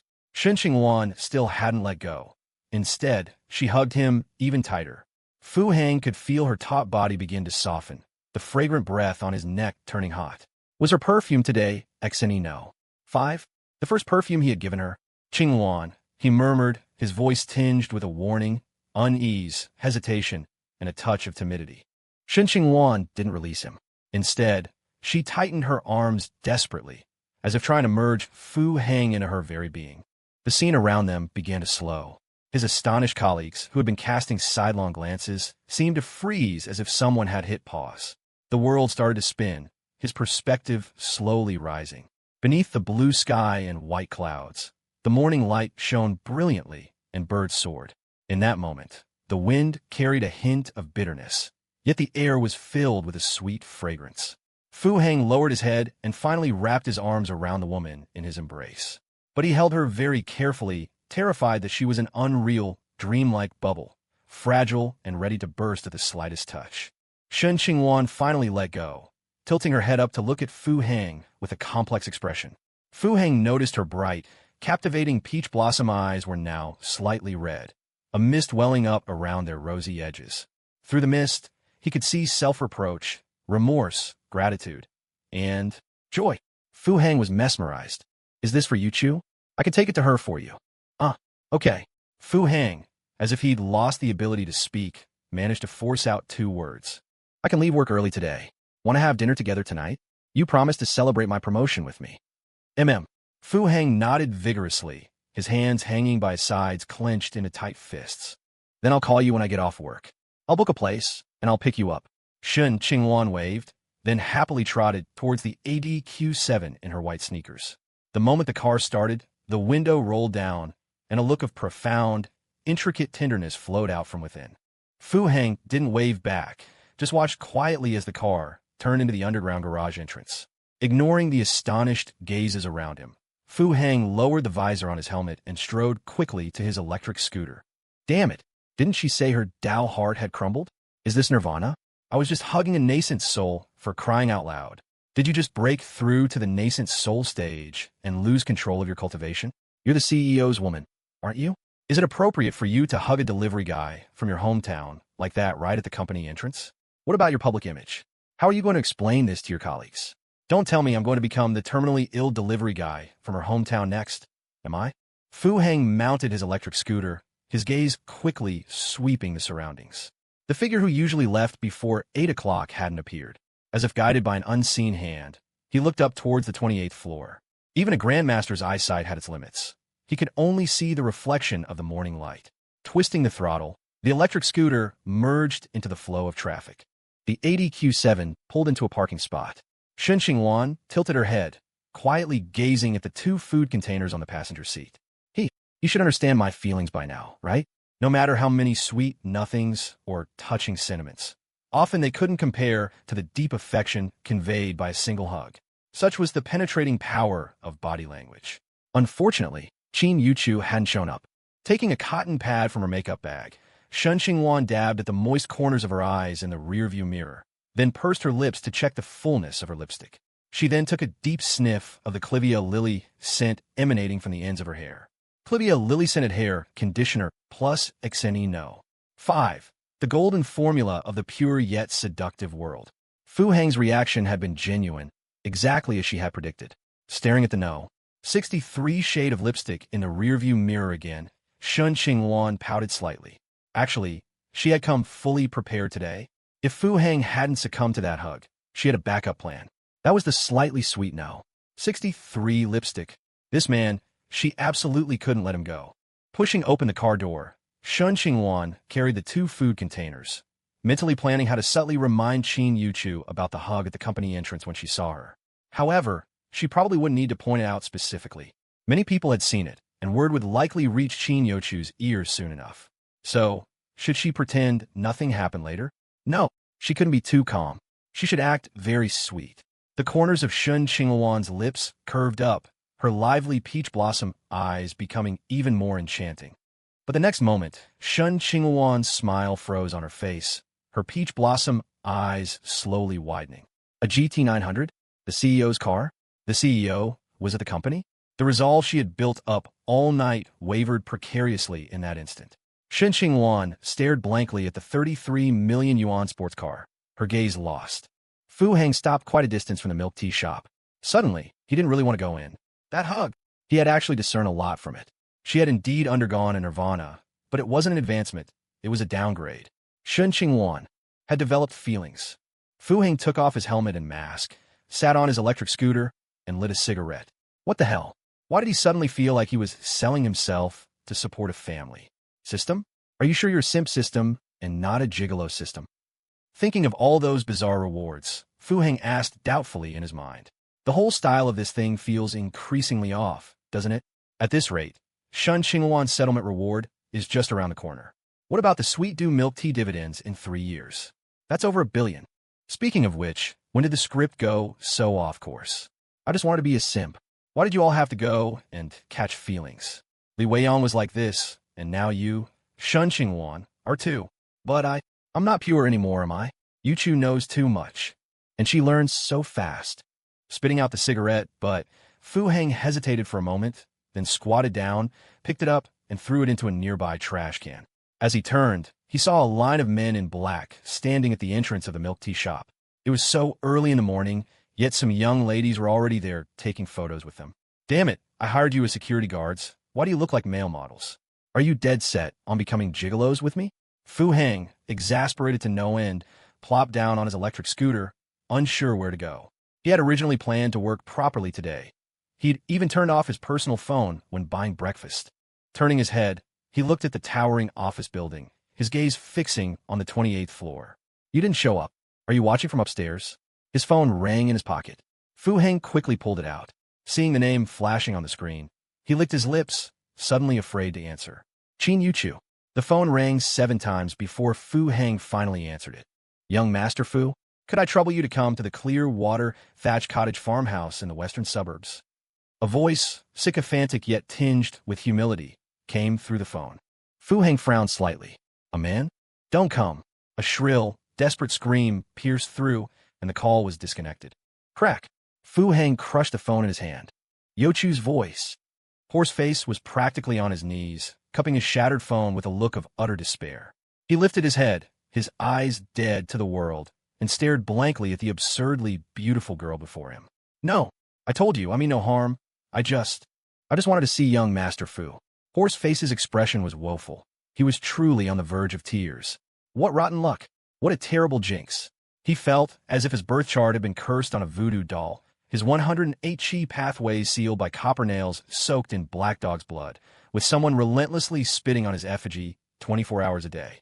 3 days prior, he had escorted Wang Haitao to Hansheng. The journey, though arduous, had been fraught with scares, but no real danger.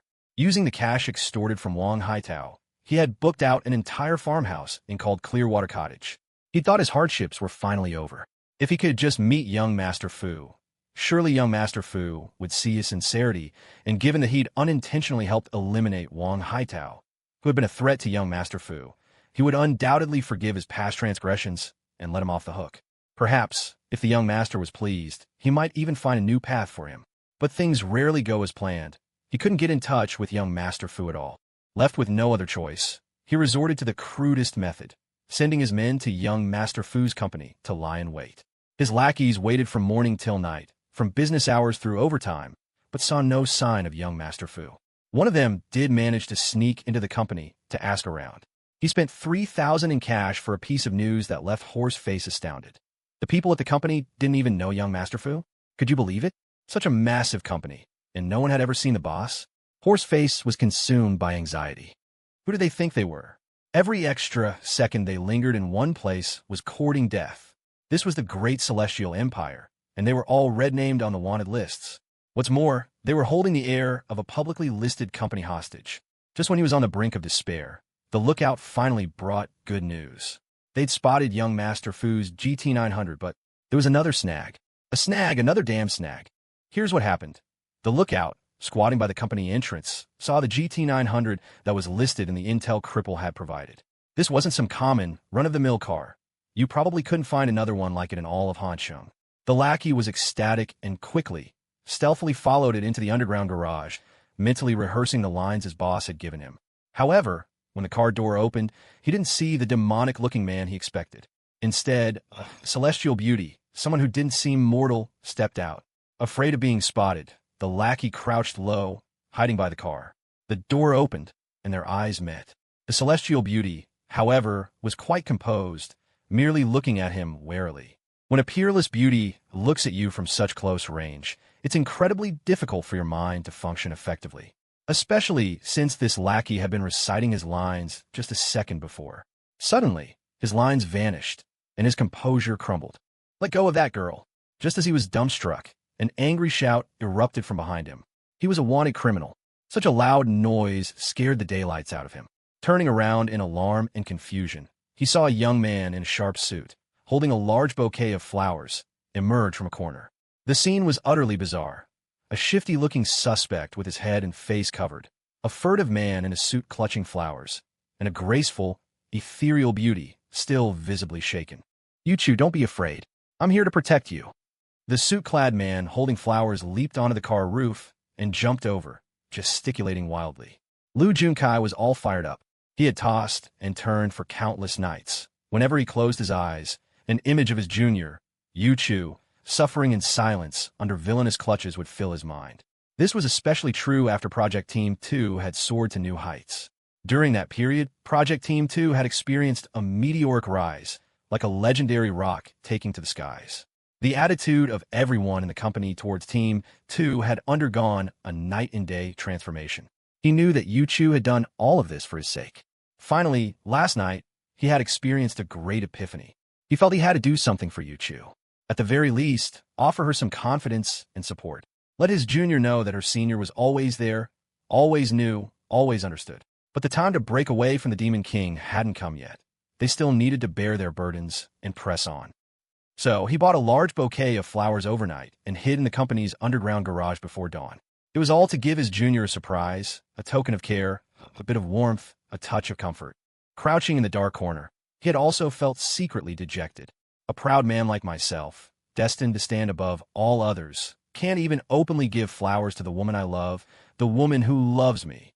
He was conflicted, hesitant, sorrowful, and dejected. But all these emotions vanished the moment he saw that GT900. His junior was here. Only such a car was worthy of her. He began to fantasize about a day when he would drive this car with his junior beside him, basking in the envious and adoring gazes of passersby.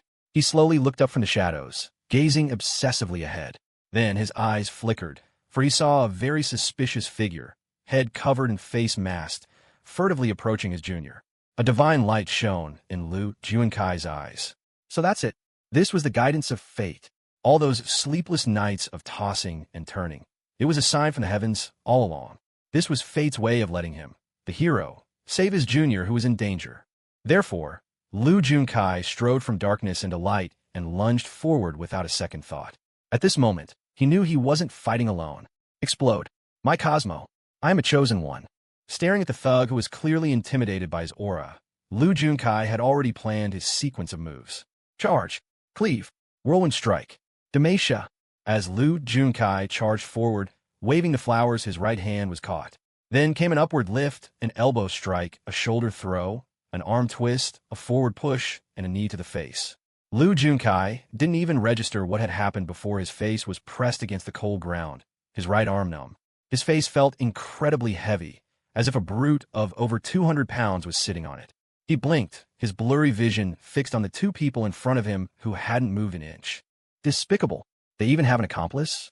One to distract me, and another for a sneak attack? 2 against 1. I, your father, am not afraid. For you, Chu, I am invincible. Then, a dagger glinting with cold light was pressed against his pupil. His Cosmo extinguished. The other lackey looked completely bewildered. What in the world was going on? Weren't they just supposed to deliver a message? How did things get so out of hand? Who was this moron?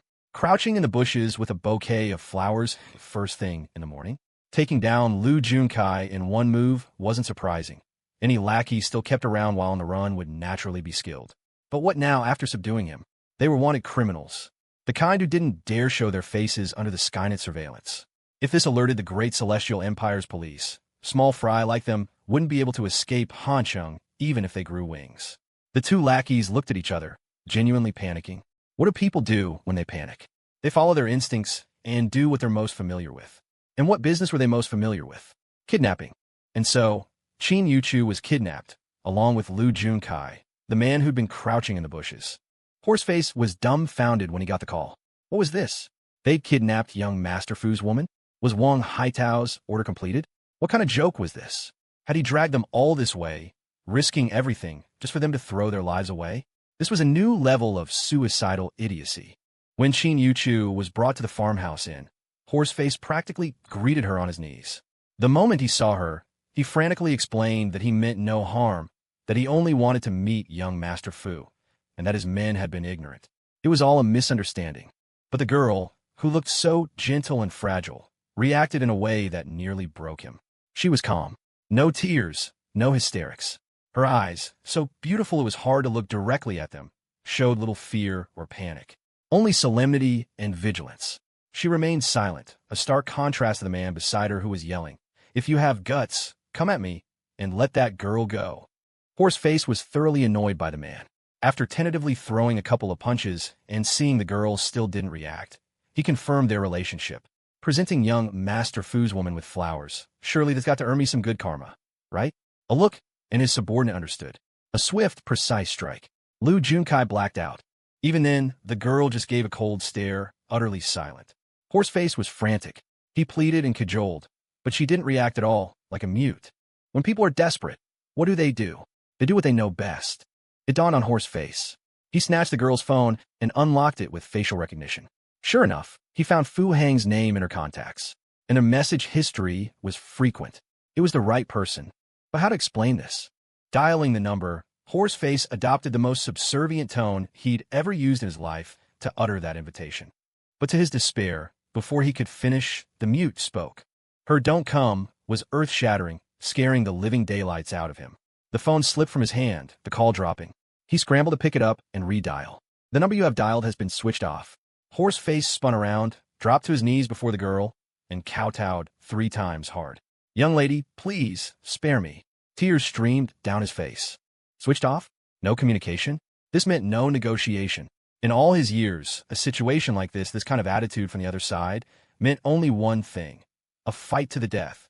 This was a man who could wipe out a SEAL team with a flick of his wrist. Qin Yuchu ignored him completely, her face still cold, still silent. Only then did Horseface realize. This girl was fearless because she had powerful backing. That look in her eyes. How similar it was to Fu Hang's when he first met him. Was that the look one gives to a dead man? Ing Yanin was back on duty. It was her first day, reinstated. But tragically, she was late. The reason shamed her. She'd overslept. So, she stared anxiously at the unhurried countdown of the red light. Oversleeping on her first day back? Could you believe it? But she'd had insomnia last night. Yesterday, she'd dreamed of that man again. He was walking towards her, carrying a burning car, drenched in blood. Behind him, enemy militants lay strewn across the ground. She didn't believe Ji Feng's statement because in the instant she got into the car, she'd seen Ji Feng get shot. An injured Ji Feng taking on an entire SEAL team solo? She was a case analyst, for crying out loud. But at the border, she had chosen silence. Because Uncle Duan had also remained silent. In that jungle, he must have been like that too, right? She watched, mesmerized, as the man wreathed in flames walked towards her. Then, the man swung his arm wide and slapped her hard across the face. She was astonished, stunned. Then, she felt a wetness on her face. A crimson tongue appeared at her chin, slickly licking its way to the corner of her eye. Her left cheek began to rot, flesh falling off in chunks. She woke up terrified, drenched in cold sweat, unable to fall back asleep. Rubbing her weary temples, her vision suddenly blurred. A yellow figure whizzed past her, ignoring the red light ahead, swerving precariously and nearly getting hit by oncoming traffic. Fu Hang. Ing Yanin's eyebrow twitched. She'd recognize that man, even if he were ashes. Speeding? Running a red light? You really think I'm scared of you? The light turned green. Ing Yanin slammed on the accelerator and gave chase. A delivery e-scooter, even ridden by a professional racer, stood no chance against four wheels. Fu Hang was quickly overtaken. Fu Hang's mind was a complete blank. Veins bulged on his forehead. His eyes were crimson, the whites shot through with blood. After he'd lost control and crushed his phone, he finally remembered the voice of the man on the call. Horse face. And then, he completely lost it. A car passed him, slowly pulling up alongside. But Fu Hang paid it no mind. Stop. Fu Hang. I said stop. The car window rolled down, and Ing Yanin's furious roar erupted, as if to vent all the resentment from her nightmare. Fu Hang's bloodshot eyes flickered, his peripheral vision catching the car. A car? He slammed on the brakes. The car also slowed, pulling directly in front of him. Fu Hang, you've seriously violated traffic laws. This is disrespectful to your own life and to the lives of others. Opening her car door, Ing Yanin froze. She saw a pair of icy, bloodthirsty eyes, devoid of any emotion, like a gaze from hell itself. What are you going to do? A memory from the depths of her soul resurfaced, and Ing Yanin subconsciously covered her cheek. He's not going to lick me again, is he? This is in the middle of the street. The man raised his hand. Ing Yanin trembled, but the next moment, an immense force struck her. She was roughly shoved aside, crashing heavily to the ground. He got in the car, slammed the door. The engine roared to life, and her beloved car sped away. Ing Yanin remained stunned for a full minute before her senses returned. She scrambled up from the ground, looked at the e-scooter lying there, and flew into a rage. Requesting backup. Carjacking. Assault on an officer. Pulling out her phone, she called the command center directly. Speeding along, Fu Hang could only hear his own heavy heartbeat and ragged breaths. Composure, decisiveness, all gone. He only knew one thing. That person was Yu Chu. Because of him, she had been captured by a group of deranged lunatics. The system gave no prompt. She wasn't a client. There was no reward for saving her. And failure. There would be no punishment either. After 2 wild drifts, the car crashed through the farmhouse's fence, stopping aggressively before the main entrance. Fu Hang pushed open the door and got out, his icy gaze locked on the entrance. He walked towards it, step by step, the killing intent around him condensing with each movement. The first person to enter his line of sight would die. When Fu Hang was still 5 steps from the main door, it swung open. The scene inside was laid bare. A line of fierce-looking thugs stood arrayed, but the horse-faced man leading them was bowed over, standing to one side like a eunuch. And in the very center sat a pretty girl with an expressionless face. Her long trench coat was draped to one side, and the white leather boots beneath her black riding breeches tapped a rhythm on the floor. On the ornate table before her, an array of exquisite pastries was laid out. Steam curled from a freshly brewed pot of black tea, its fragrance filling the air. Her chin was tilted up, her large, deep eyes held a grave, complex expression. Fu Hang froze, his train of thought derailing. This didn't look like a kidnapping scene at all. Why did it seem like you're the biggest villain here? Such a huge plot twist? Fu Heng tilted his head, looking at the others in the room. Horseface was still bent over, and if you looked closely, his calves were trembling slightly. And though the tall, burly underlings stood ramrod straight, their expressions held a hint of cowardice. Two of them had foreheads glistening, covered in cold sweat. Fu Heng's gaze roamed, landing on a man lying motionless in the corner. The student council vice president? Had he been silenced?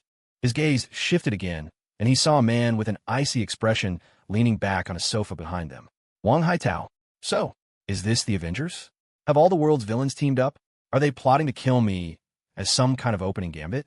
But before Fu Heng could have any other thoughts, the biggest villain boss rose and lunged at him. Fu Heng frowned, centered his energy, twisted his waist, and focused his power. His left hand formed a claw, while his right made a surprisingly delicate finger-pinching gesture. Her delicate body soared through the air and into his arms, and they embraced tightly. The bloodlust in Fu Heng's eyes faded, but his expression remained very unnatural. Are you okay? I'm fine. They didn't do anything to me. Really, but I was so scared. Qin Yuchu looked up, her eyes flickering with lingering fear. Hearing this, Horseface almost fell to his knees again. Big sis, you weren't like this just now. If you claimed to be Sister 13 of the Red Star Triad earlier, I'd have believed you. What's with this? This whole wilting damsel act now? This face of a frost-bitten chrysanthemum, body of a languid osmanthus? What are you trying to achieve with this look of pitiful fragility? I really didn't mistreat you, did I? Your man doesn't do reason, you know? He's savage, twisted, and downright cruel. Sure enough, upon hearing her words, Fu Heng's eyes turned icy again. Under that gaze, Horseface instinctively pulled out a gun. Fu Heng's eyes narrowed, and he pulled Yuchu behind him. Bang! Bang! 2 shots rang out. Fu Heng's mouth twitched. Behind them, Wang Haitao stared blankly at the 2 bloody holes that had appeared in his leg. Why shoot me? I'm the hostage. I'm your bargaining chip. Fu Heng was also stunned. Was this some kind of welcome wagon intimidation tactic? Trying to look cool by playing the gimp? If you shot me, I'd get it. Hell, if you shot yourself, I might even get that by now. But shooting your own partner? Your accomplice? I'm really not following. Look, just because I acted all tough with your crew doesn't mean I'm in the loop. I'm an outsider to your underworld customs, okay? Our out-of-town gangs usually this. Courteous? Off one of your own guys right at the start? Like, I'll do the honors first, you follow at your leisure? Young Master Fu. A misunderstanding. It's all a misunderstanding. Horseface, after firing 2 shots to show his stance, hastily placed the gun gently on the ground, his shifty eyes constantly scanning his own body for a red dot. Young Master Fu charging all by himself like that. There wouldn't be a dozen snipers aimed at me from outside, would there? Captain, don't shoot. It was him. He wanted to hire someone to harm you, and he wanted to capture your woman. I'm on your side. A friendly. 15 minutes later, Fu Heng was sitting where Yuchu had been, one leg crossed over the other, holding a Yixing clay teacup and munching on an osmanthus mung bean cake. And Yuchu was nestled in his arms like a rag doll. Horseface and his underlings kept their gazes respectfully fixed on the pastries on the coffee table, trying to visually discern their ingredients. As expected of young Mistress Fu, with skills like that, she could probably carve out a niche for herself even in the Golden Triangle, right? After listening to the recording, Fu Heng said nothing, just stared intently at Wang Haitao. If you have the guts, then kill me. Wang Haitao, his leg bleeding profusely, had completely thrown caution to the wind. Seeing Horseface's attitude, he already knew things wouldn't end well today. He knew Horseface too well. Since Horseface had shot him, there was absolutely no way he'd leave here alive. Begging for mercy would be useless. But Fu Heng was a businessman. His base of operations was also domestic. He wouldn't dare to do anything too outrageous. He was, after all, the heir to Hung Yu. If I really died here, they'd face the insane retaliation of a publicly listed company. When that happens, it'll be a mutually destructive struggle, and you won't gain anything either. How do you know him? Fu Heng suddenly turned his head to look at Horseface, who was standing there like a waiter. We've had some business dealings in the past. Horseface answered honestly. Business? Overseas purchasing agent. Horseface licked his lips, explaining vaguely. Understood. Illegal transactions, right? Fu Heng's lips curved into a playful smile. Wang Haitao's eyes flickered. Hearing this, did it mean Fu Heng was going to hand him over to the police? Compared to being buried here, being handed over to the police was already a good outcome. With his status, those matters wouldn't amount to much. Even if he really went to jail, he could live comfortably inside. Hung Yu, is it? Fu Heng tilted his head, looking down slightly at Wang Haitao. Wang Haitao didn't speak, glaring fiercely at Fu Heng. After guessing Fu Heng's intentions, the pressure he felt from Horseface lessened. The strategy for dealing with a businessman was different from dealing with a desperado, and here it was clearly the businessman, Fu Heng, who called the shots. Just like last time, wasn't this Fu Heng just trying to scare him? What would he really do to him? For these 2 shots today, you just wait. We don't really have any deep-seated grudges, do we? Why are you so fixated on me? Fu Heng pouted slightly, a smile appearing on his face. It's one thing for you to seek revenge on me, but you wanted to touch her. Fu Heng's smile widened, and his right hand, as if by instinct, gently pressed the soft curve of her breast where she lay against him. Not as ostentatious as his ex-wife's, Fu Heng mused, his mind briefly wandering, but far superior in its firm tautness and exquisite delicacy. Wang Haitao still said nothing, even tilting his chin up slightly in defiance. If I give you 20% of Hung Yu's shares, how long would it take to crush him? Fu Heng suddenly lowered his head and sniffed the shoulder of the woman in his arms. 20%? The delicate body in his arms trembled, and she lifted her buried head. It depends on how thoroughly you want it done. After confirming Fu Heng wasn't joking, Yu Chu answered seriously. I want Hung Yu to be worthless. I want his Wang family to never recover for generations. I want him to lose everything and live with regret for the rest of his life. Fu Heng's smile vanished, his eyes filled with iciness. Across from him, Wang Haitao's face stiffened, and he stared at Fu Heng in disbelief. Are you trying to scare me? You be holding 20% of the shares. If it becomes worthless, what good does that do you? But Qin Yu Chu, who had been nestled in Fu Heng's arms, sat up straight. Her deep eyes shone brilliantly, her long eyelashes fluttering slightly, clearly deep in serious thought. 2 months. After a long moment, Qin Yu Chu replied gravely. Good. Start tomorrow. Fu Heng stood up, still holding Qin Yu Chu, without giving Wang Haitao another glance. Wang Haitao's jaw dropped. For a moment, he even forgot the pain in his leg. What is this? Are you guys filming one of those trashy CEO dramas? Bankrupt a public company in 2 months? Who do you think you're scaring? Young Master Fu. What? What about us? Seeing Fu Heng about to leave with the girl in his arms, Horseface grew increasingly uneasy. He'd figured it out. Offend young Master Fu, and there might still be room to maneuver. But offend young Master Fu's woman, and young Master Fu would go from unreasonable to utterly devoid of reason. Just look at Wang Haitao. This was Fu Xiao in full scorched earth mode, ready to burn himself to the ground if it meant taking his enemy down with him. He didn't doubt Fu Heng's words for a second, nor, of course, did he doubt Big Sis's. If she said 2 months, it would absolutely be 2 months. But if the heir of a publicly traded company who had planned a kidnapping ended up like this, what about him? The one who carried it out. The 2 thugs, acting as a backdrop behind him, were also trembling, sweat pouring off them. Turn yourselves in. Fu Heng turned his head, a skeptical look on his face, as if Horseface had asked a ridiculous question. Turn ourselves in. Horseface stammered. Conspiracy to kidnap, illegal trafficking of contraband, smuggling, executing a kidnapping, illegal possession of firearms. Fu Heng turned, glanced at Wang Haitao on the floor, then at Horseface and his crew, his gaze finally landing on the pistol on the coffee table. An assault with intent to cause grievous bodily harm, Fu Heng added. But, Horseface's lips twitched. He suddenly felt a disconnect, like his emotions couldn't keep up. I heard you were the one who crippled old Duan's leg. Fu Heng suddenly stopped, looking at Horseface with a searching expression. We'll turn ourselves in. We'll go right now. We will absolutely deliver this lawless bastard to the police, expose his crimes to the public, and ensure he faces the full judgment of the law and justice. Horseface shivered, then straightened his back and answered loudly.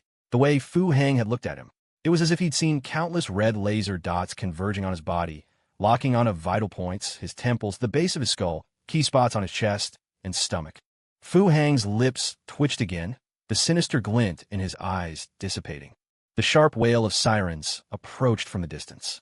Fu Heng, just about to get into a car, paused, a flicker of confusion in his eyes.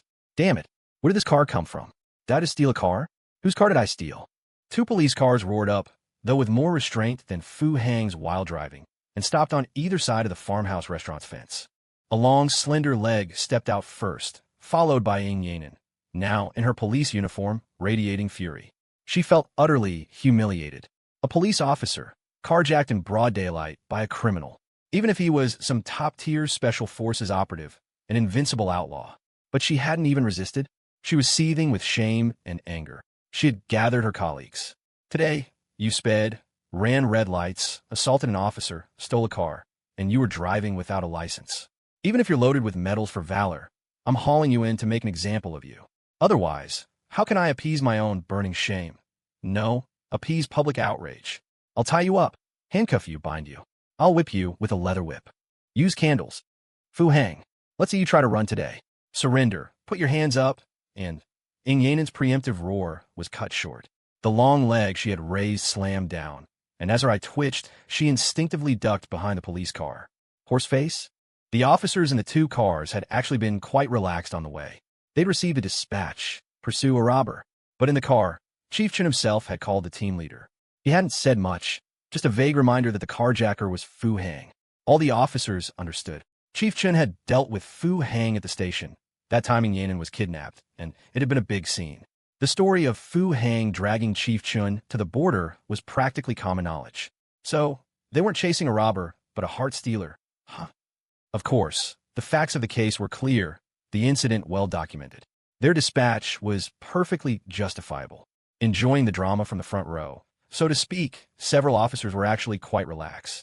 As for how Fu Hang would be dealt with after being brought in, that wasn't their problem. Weren't there plenty of young couples calling the cops on each other these days? Don't be fooled by Ying Yanin's usually feisty, tomboyish demeanor. She was a genuine police beauty. And what's a police beauty? First and foremost, she's a woman. Even an iron tree can bloom, and when it does, it's still a bloom. A young woman in her prime. What young woman doesn't dream of romance? The officers, one by one, got out of the cars with the attitude of eager spectators. The first thing they saw was Fu Hang, standing by Ying Yanin's car, holding a girl. Holy crap, major gossip. He's holding another one? And it's a princess, Carrie? They'd long heard this guy was a time management master, but clearly his management skills were slipping. Busted, huh? A word to the wise. Don't date your colleagues. However, what puzzled them was that Ying Yanin, who had been practically baying to flay Fu Hang alive the whole way, didn't rush forward to attack him when she saw him with another woman. Instead, she looked like she wanted to hide. Sigh. Oh, love, what a fickle thing you are. Officer Ying, who'd charged forward even with a gun to her head, was actually backing down because of another woman. Take cover. That's Horseface, an internationally wanted criminal. Ying Yanin turned and yelled anxiously. Gossip was one thing, but their professional training was ingrained. In an instant, the officers switched into combat mode. But this was awkward. In our country, firearms are strictly controlled. This includes police officers. Except for special assignments, they aren't routinely armed, and the approval process is complicated. So, nobody had a gun today. Was this a case of their spectator sport suddenly turning serious on them? Horseface. Because of Ying Yanin, almost everyone at the precinct had reviewed Horseface file. This was a crime lord from the Golden Triangle, a deranged, desperate outlaw. What now? The officers, well hidden behind cover, were extremely tense. The captain had already scrambled back to the car and was on the radio calling for backup. Dying in the line of duty was one thing, but they absolutely could not let these desperados escape.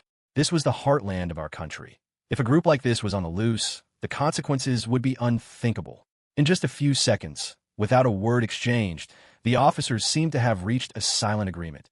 Stall for time. They had to hold out until reinforcements arrived. What are you lot standing around for? Get over here, they're here to pick you up. Fu Hang looked at the police officers, who were acting as if facing a formidable enemy, especially client number 6 who had gotten out first. His brain finally caught up. Holy hell, I stole her car? At Fu Hang's shout, Horseface and his underlings filed out in an orderly line, hands on their heads, expressions grave. Yet, as they looked at the police, their eyes held a hint of profound relief. You're finally here. You scared us to death. Thank goodness it was police cars. We were half expecting attack helicopters. Just moments ago, watching Fu Hang leave, Horseface had felt that if Fu Hang got far enough away, the north wind would come screaming in from the east any second. Seeing these hardened criminals in front of them, whose surrender routine was as smooth as a well-rehearsed drill, the officers, who had been steeling themselves for a heroic last stand, were dumbfounded. This scene of them, hands on heads, lined up neatly squatting down. It was so bizarre. Was this some newfangled scam they'd cooked up? Ahem. Well, they've realized the gravity of their numerous crimes and decided to turn themselves in, hoping the authorities will be lenient. Fu Hang cleared his throat, wanted to put Yuchu down, but she clung tightly to his shoulders, her bent legs even hitching up a bit. Turn themselves in. Ing Yanin peeked out from behind the car. She had just decided to be the first one to rush out and draw fire, so her comrades could retreat. After all, it was her recklessness that had put the team in this dangerous situation. Isn't it obvious? Fu Hang quirked his lips. Ing Yanin tentatively stood up, pulling out handcuffs from behind her. It is obvious, she thought. But is the story supposed to unfold like this? This is Horseface, after all. Look, they still have guns at their feet. You all seem busy. I have dinner plans soon, and my girlfriend isn't feeling well. Mind if I head out first? Fu Hang's gaze swept over the police officers as he ventured the question. The Simp's diversion ploy, misdirection. When a seemingly more urgent piece of information surfaces, one tends to momentarily forget their initial objective. What on earth is going on? After reconfirming the situation, the captain in charge of the operation waved his hand. A group of officers moved forward to secure the criminals, who had surrendered without resistance. 3 officers picked up the guns from the ground, and the scene was finally brought under control. It's a bit complicated to explain right now. How about we discuss it back at the station? Officer Ing, could I borrow your car for a bit longer? I'll return it once we reach the precinct. Fu Hang asked, feigning casualness as he opened the passenger door. He deliberately stressed the words borrow in return. He needed to establish the terms of this exchange from the outset. Ing Yanin, while handcuffing Horseface, turned back, a bewildered look on her face. Didn't your driver's license get suspended? Ahem. I won't be driving. Yuchu will. Fu Hang coughed emphatically. Qin Yuchu quickly hopped out and carefully helped Fu Hang into the passenger's seat, one hand protectively over his head near the car roof. Ing Yanin blinked, her mind still struggling to process everything. You all must have a lot to handle here. As an outsider, I shouldn't intrude. I'll go to the precinct first to give my statement. Oh, by the way, there are 2 more people inside. The one who got shot is their accomplice, though I'm not entirely sure how he got shot. The other one is a victim. Qin Yuchu interjected, jogging back to the driver's seat and adding the clarification before getting into the car. In that case, Mr. Fu, please proceed to the precinct. I'll report this immediately, and we'll have someone waiting for you there.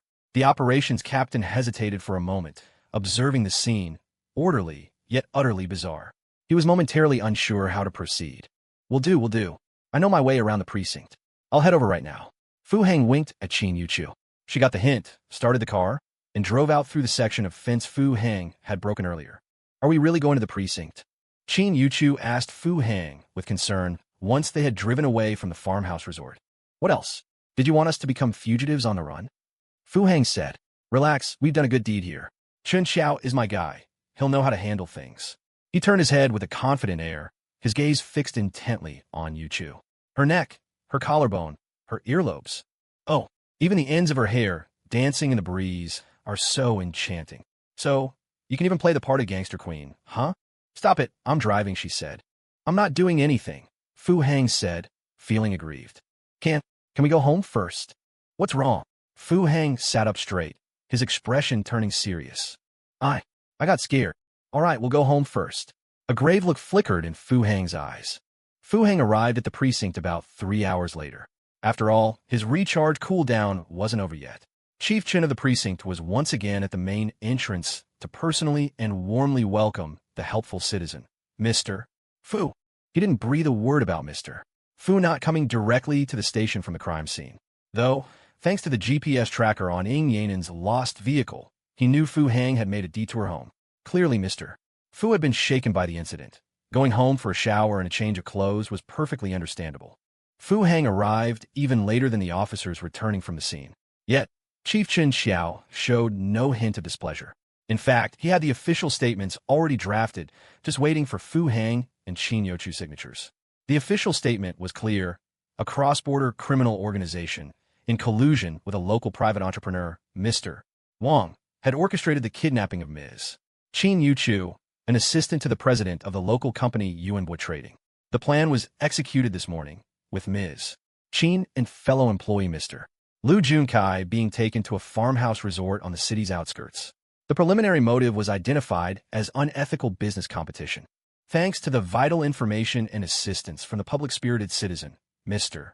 Fu. The Hanshang police rapidly deployed a precisely coordinated operation, flawlessly resolving this heinous transnational kidnapping. The hostage was successfully rescued, the criminal hideout dismantled, and the mastermind along with all accomplices were apprehended at the scene. The statement process was incredibly smooth. Before Fu Hang could even take a sip of the hot tea offered, it was over. He shot Shen Xiao a look of deep approval. This guy gets it. He actually anticipated my next move, even before I made it. Didn't even need me to drop any hints. Maybe I should show some gratitude. After all, there was still that one fellow drooling away in the hospital, thanks to their previous collaboration. Chen Xiao, beaming at Fu Hang, couldn't stop smiling. If it weren't for the formal setting, he'd have been tempted to swear an oath of brotherhood with Fu Hang right then and there, the whole 9 yards. This guy's incredible. How much time had passed? Fu Hang's contributions had already padded Chen's case file by several pages. From human traffickers to spies, and now a transnational criminal ring. He'd been contemplating retiring in his current post. But with results like these, circumstances just wouldn't permit it, would they? At this rate, he'd be up for a promotion before the end of the year, wouldn't he? And the next step up. That would put him in contention for Old Ying's position. Chief Chun had wanted to invite Fu Hang for a casual meal. The little eatery next to the precinct was pretty good. But as he stepped out of the room, he suddenly felt a strange tension in the precinct lobby. His sharp instincts, honed from years of facing life-or-death situations, screamed that something was amiss, a hostile presence within the station. Thus, the instant he left the statement room, he claimed that the case interrogation was at a crucial phase and official duties kept him busy, making him unable to personally escort Fu Hang out. Fu Hang, of course, didn't take it personally. He thanked Chun politely and, taking Youchu's hand, turned to leave. However, the moment he stepped out of the interrogation room, he felt his skin prickle as an icy chill washed over him. A hostile presence? Fu Hang's brow twitched. His Grandmaster-level senses pinpointed the source of the chilling aura. 1.2 billion? Fu Hang's lip twitched. Ying Yanin was standing silently in the corridor. Her perfectly tailored police uniform made her look exceptionally sharp and vigorous, but her usually dashing, pretty face was now radiating an intense, dark aura. Fu Hang met her glare. This is the freaking look of someone on the verge of cultivation deviation. He thought, what did I ever do to you? So I borrowed your car? Maybe I pushed you a little, but you weren't hurt, were you? All right, I wrecked the car, but didn't I hand you a whole pack of internationally wanted criminals in return? What's with that look? Tell you what, give the criminals back to me. I'll pass them to old Shun, and you can just take the cash equivalent. Name your price. How much for one horse face? I'll get the system to transfer the funds to you. Fu Hang felt extremely uneasy under her stare. Suddenly, he felt a soft warmth on his cheek. He turned his head instinctively to see Youchu looking up at him, her delicate hand resting on his face. Her fingers were pressed against his cheek, her soft thumb gently caressing the dark circles under his eyes. You should get to bed early tonight. You've got dark circles, Youchu said, her voice perfectly modulated. Not too loud, not too soft. Though her words were those of intimate concern, they carried clearly. Across from them, Ying Yanin's right hand, which had been at her side, jerked unnaturally behind her back. She balled it into a fist, so hard that her shoulders began to tremble. Fu Hang found himself trembling too, but for an entirely different reason. As Youchu spoke, she had pressed herself even closer, her leg subtly nestled between his. Oh hell yeah, he thought, electrified. But this is the police station lobby, and 1.2 billion is standing right across from us. Are we really going this far? You must be officering? Thank you so much for your timely arrival today. Qin Youchu withdrew her hand, as if only now noticing the other woman, and offered her thanks with a polite smile. Those words of thanks seemed to cause Ying Yanin's intense aura to diminish somewhat. Mocking me, are you? She seethed internally, laughing because I lucked into this major bust. I never asked for it. Your man practically gift-wrapped it for me, just like last time, and the time before that. Don't let him fool you. He has. Ying Yanin blurted out, feeling deeply uncomfortable. I know, Qin Youchu said, taking Fu Hang's hand again and giving his palm a little tickle. You know what? Ying Yanin sputtered, exasperated. I know all about it. Then do you know what I was going to say? Ying Yanin sneered. You naive little college girl. She thought, you're being played, and you're probably still thanking him for it. You were going to say he has many other women, weren't you? Qin Youchu asked, a sweet smile playing on her lips. Ying Yanin stared blankly for a second. She knows? Well, Do you also know that his other women are hardly ordinary? Yanin frowned, her lips pursing as she involuntarily recalled the intel she'd secretly dug up over the past few days, meticulously reviewing that old surveillance footage. One of them was even from the same company as Qin Yuchu. Does that include you? Qin Yuchu blinked, her expression the picture of innocence. Yanin's eyes flew wide. She felt a sudden, hot, slick sensation on her cheek. A peculiar tingling numbness surged from the base of her spine straight to the top of her head. Let's not disturb Officer Ying any longer. She must be incredibly busy today. Fu Hang grabbed Yochu's arm and made a hasty retreat towards the main entrance. The clatter of Yochu's heels echoed in the lobby as she followed, each tap like a hammer blow to Yanin's vulnerable heart. She really doesn't care at all? Yanin reeled. She's so beautiful, so exceptional. Why would she fall for such a deviant, a total scumbag? If it were me, she couldn't bring herself to finish the thought. If it were her, what then? A violent shiver ran through Yanin.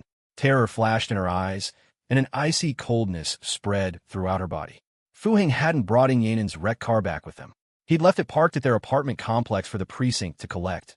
It was evidence now. After all, they had driven to the company earlier in Yochu's sleek GT900. Once they were back in the GT900, Fu Heng's expression suddenly grew complicated. It's still a bit early for dinner. Shall I just take you straight to the company? Qin Yuchu asked calmly as she fastened her seatbelt. The company? Fu Heng was confused. Don't you have dinner plans with Shen Qingluan? Qin Yuchu asked, turning to look at him with a questioning gaze. How did you know that? The hairs on the back of Fu Heng's neck prickled. She sent you a text while we were giving our statements. Said she'd already booked a table. Qin Yuchu explained, then added with an innocent, almost sheepish smile, and you might want to set your phone to only show notification alerts on the lock screen, not the message previews. And you don't mind at all? Fu Heng's expression suddenly darkened. Qin Yuchu paused, the smile vanishing from her face. Should I mind? Her gaze was remarkably earnest, her clear, unblemished eyes fixed steadily on Fu Heng. Damn it! Fu Heng clenched his fist, then slowly relaxed his hand. He understood the meaning behind her gaze. If you want me to mind, she said softly, I can. They continued to gaze at each other in silence. The tension in the small car was palpable, coiling and crackling like an invisible clash between two immensely powerful cultivators on the verge of a domain war. What have I ever done to deserve your love? Fu Heng's eyes suddenly reddened, feeling as if her intense gaze was burning him. Kiss me. A reckless daring surged through Fu Heng. His right hand flashed out as if forming a sword seal, precisely tapping two crucial buttons on the GT900 console. Instantly, an anti-spy film materialized over the reinforced glass windows, and the seats, with their ventilation, heating, massage, and memory functions, glided back into a fully reclined position. The car's $33 million luxury features were once again put to good use. From a window on the 7th floor of the precinct building, the deeply unsettled Yanin frowned. Her expression shifted to suspicion, then disbelief, then horror, and finally, outright fury. That car, the GT900, it was rocking. The audacity. You utter pervert, she seethed. Degenerate. Shameless. Disgusting. Filthy. Creep. Ultimately, Fu Heng walked out of the precinct alone. He didn't ask Qin Yuchu to drive him. He could offer no explanation for his state, other than that he had made a blood sacrifice of billions of life essences to appease the Empress's benevolent spirit. As the old saying almost goes, when a common man rages, blood spills 5 steps. When an empress is satisfied, it's a different kind of devastation for miles around. A transgression, he mused. Mercy, mercy. Have you completely forgotten? I'm still undercover, you know. Duan Chongfeng said, astounded as he answered the call. This particular phone, meant for contact once a month in principle, had practically become a public hotline these last few days. A glance at the call logs would make anyone suspect he and Trenchcoat Guy were in an online relationship. Trenchcoat Guy, on the other end, sounded equally exasperated. Maybe we should just pull old Duan out already, he thought. This is getting ridiculous. Didn't you ask me to look out for news about Horseface? Trenchcoat Guy said, pursing his lips and popping 2 pieces of chewing gum into his mouth. Damn, he felt antsy if he wasn't chewing on something. Oh, got something. A predatory grin touched Duan Chongfeng's lips. Horseface, along with the 11 core men he had with him. Your son bundled them all up and handed them over to Qin Xiao. Trenchcoat Guy's tone was remarkably nonchalant, as if he were merely saying, your son gave that old jacket you misplaced to the neighbor. Old Duan's predatory grin froze solid. Horse face went to Han Shang. Yup, and have you figured out how you're going to explain this to Olding? Ing Yanan is getting top honors for this bust. The criminals were delivered right into her hands. That little rascal, Old Duan muttered, half cursing, but the grin splitting his face stretched practically ear to ear. With this achievement, young Chun Xiao is definitely due for a promotion. It's hard to say if he'll go straight into Old Ying's spot, but you could consider applying for a reassignment. Stop messing around. If I were to put that uniform on again, it would just give people ammunition for gossip. Your main concern should be to get me extracted, Old Duan said, pacing his room. The initial elation faded as other worries surfaced. First Catfish, now Horseface. His son was a magnet for trouble, and he couldn't rest easy without keeping an eye on him. Relax. Never mind your son's own considerable skills. I've already submitted a request. HQ will be sending 2 teams over to keep an eye on things. Thanks. Thank me? For what? You think you're that important? What's it got to do with you? Your son's competent, so what? Don't get any ideas. The call was abruptly cut. Old Duan, despite the verbal barrage, felt not a shred of anger. He stared up at the dim ceiling light, a look of deep, long-forgotten contentment spreading across his features. This life, it has been worthwhile. No regrets. I remember you like spicy food, so I booked a Sichuan place, Shen Qingluan said as she stepped into the private room and took off her coat. Her crisp, white blouse clung perfectly to her figure, highlighting the graceful curve of her waist and back. Among the clients, Li Weiyang had the best waist-to-hip ratio. The second woman had the most impressive bust, but even they were now outshone by Youchu's natural charm. When it came to legs, Shen Qingluan had always reigned supreme, at least until the arrival of 1,200 million tiger girls. But even if she'd lost her edge in that department, her butterfly-shaped back still held the crown. From behind, she even seemed more alluring than Youchu's delicate shoulders and slim waist. Fu Hang wore a surprised smile, as if touched, but inside he felt nothing. Time to calculate, he thought. He had passively entered sage mode. It felt like 2 enlightened monks who'd meditated for 100 years had taken up residence in his lower back and were now having a philosophical debate. Form is emptiness. Emptiness is form. Form is none other than emptiness, and emptiness is none other than form. Each chant echoed through his body like a mantra. Bathed in imaginary glow of Buddhist light, Fu Hang felt as if he had transcended all worldly desires. Didn't think you'd still remember I like spicy food. Fu Hang lowered his head, a flicker of melancholy flashing through his eyes. When he was working, unless it was some dramatic ambush like last time, his emotions always remained steady. And right now, he was sinking emotionally with the previous scene. He and Shen Qingluan had just broken up. At the cafe, she had said those cutting, final words. That was the emotional backdrop. Then, he had accidentally saved her, but they didn't meet face to face. Then came this morning, when she flirted with him early on and later, face to face, practically pressed herself up against him with a dramatic opener. So right now, he was supposed to still be emotionally reeling, from the pain of being rejected to the shock of her sudden embrace. He should still be caught in that whirlpool of confusion. Shen Qingluan suddenly froze. She looked up at Fu Hang, who had his head bowed, her expression serious. This man was genuinely touched. Just because she remembered he liked spicy food? She didn't expect that. You remembered. How pitiful. How timid. To him, she wasn't just a woman, she was a goddess. His goddess. Shen Qingluan fell silent. She had spent the whole day in her office, too nervous to even open the door. When she saw that GT900 in the parking lot, she almost faltered.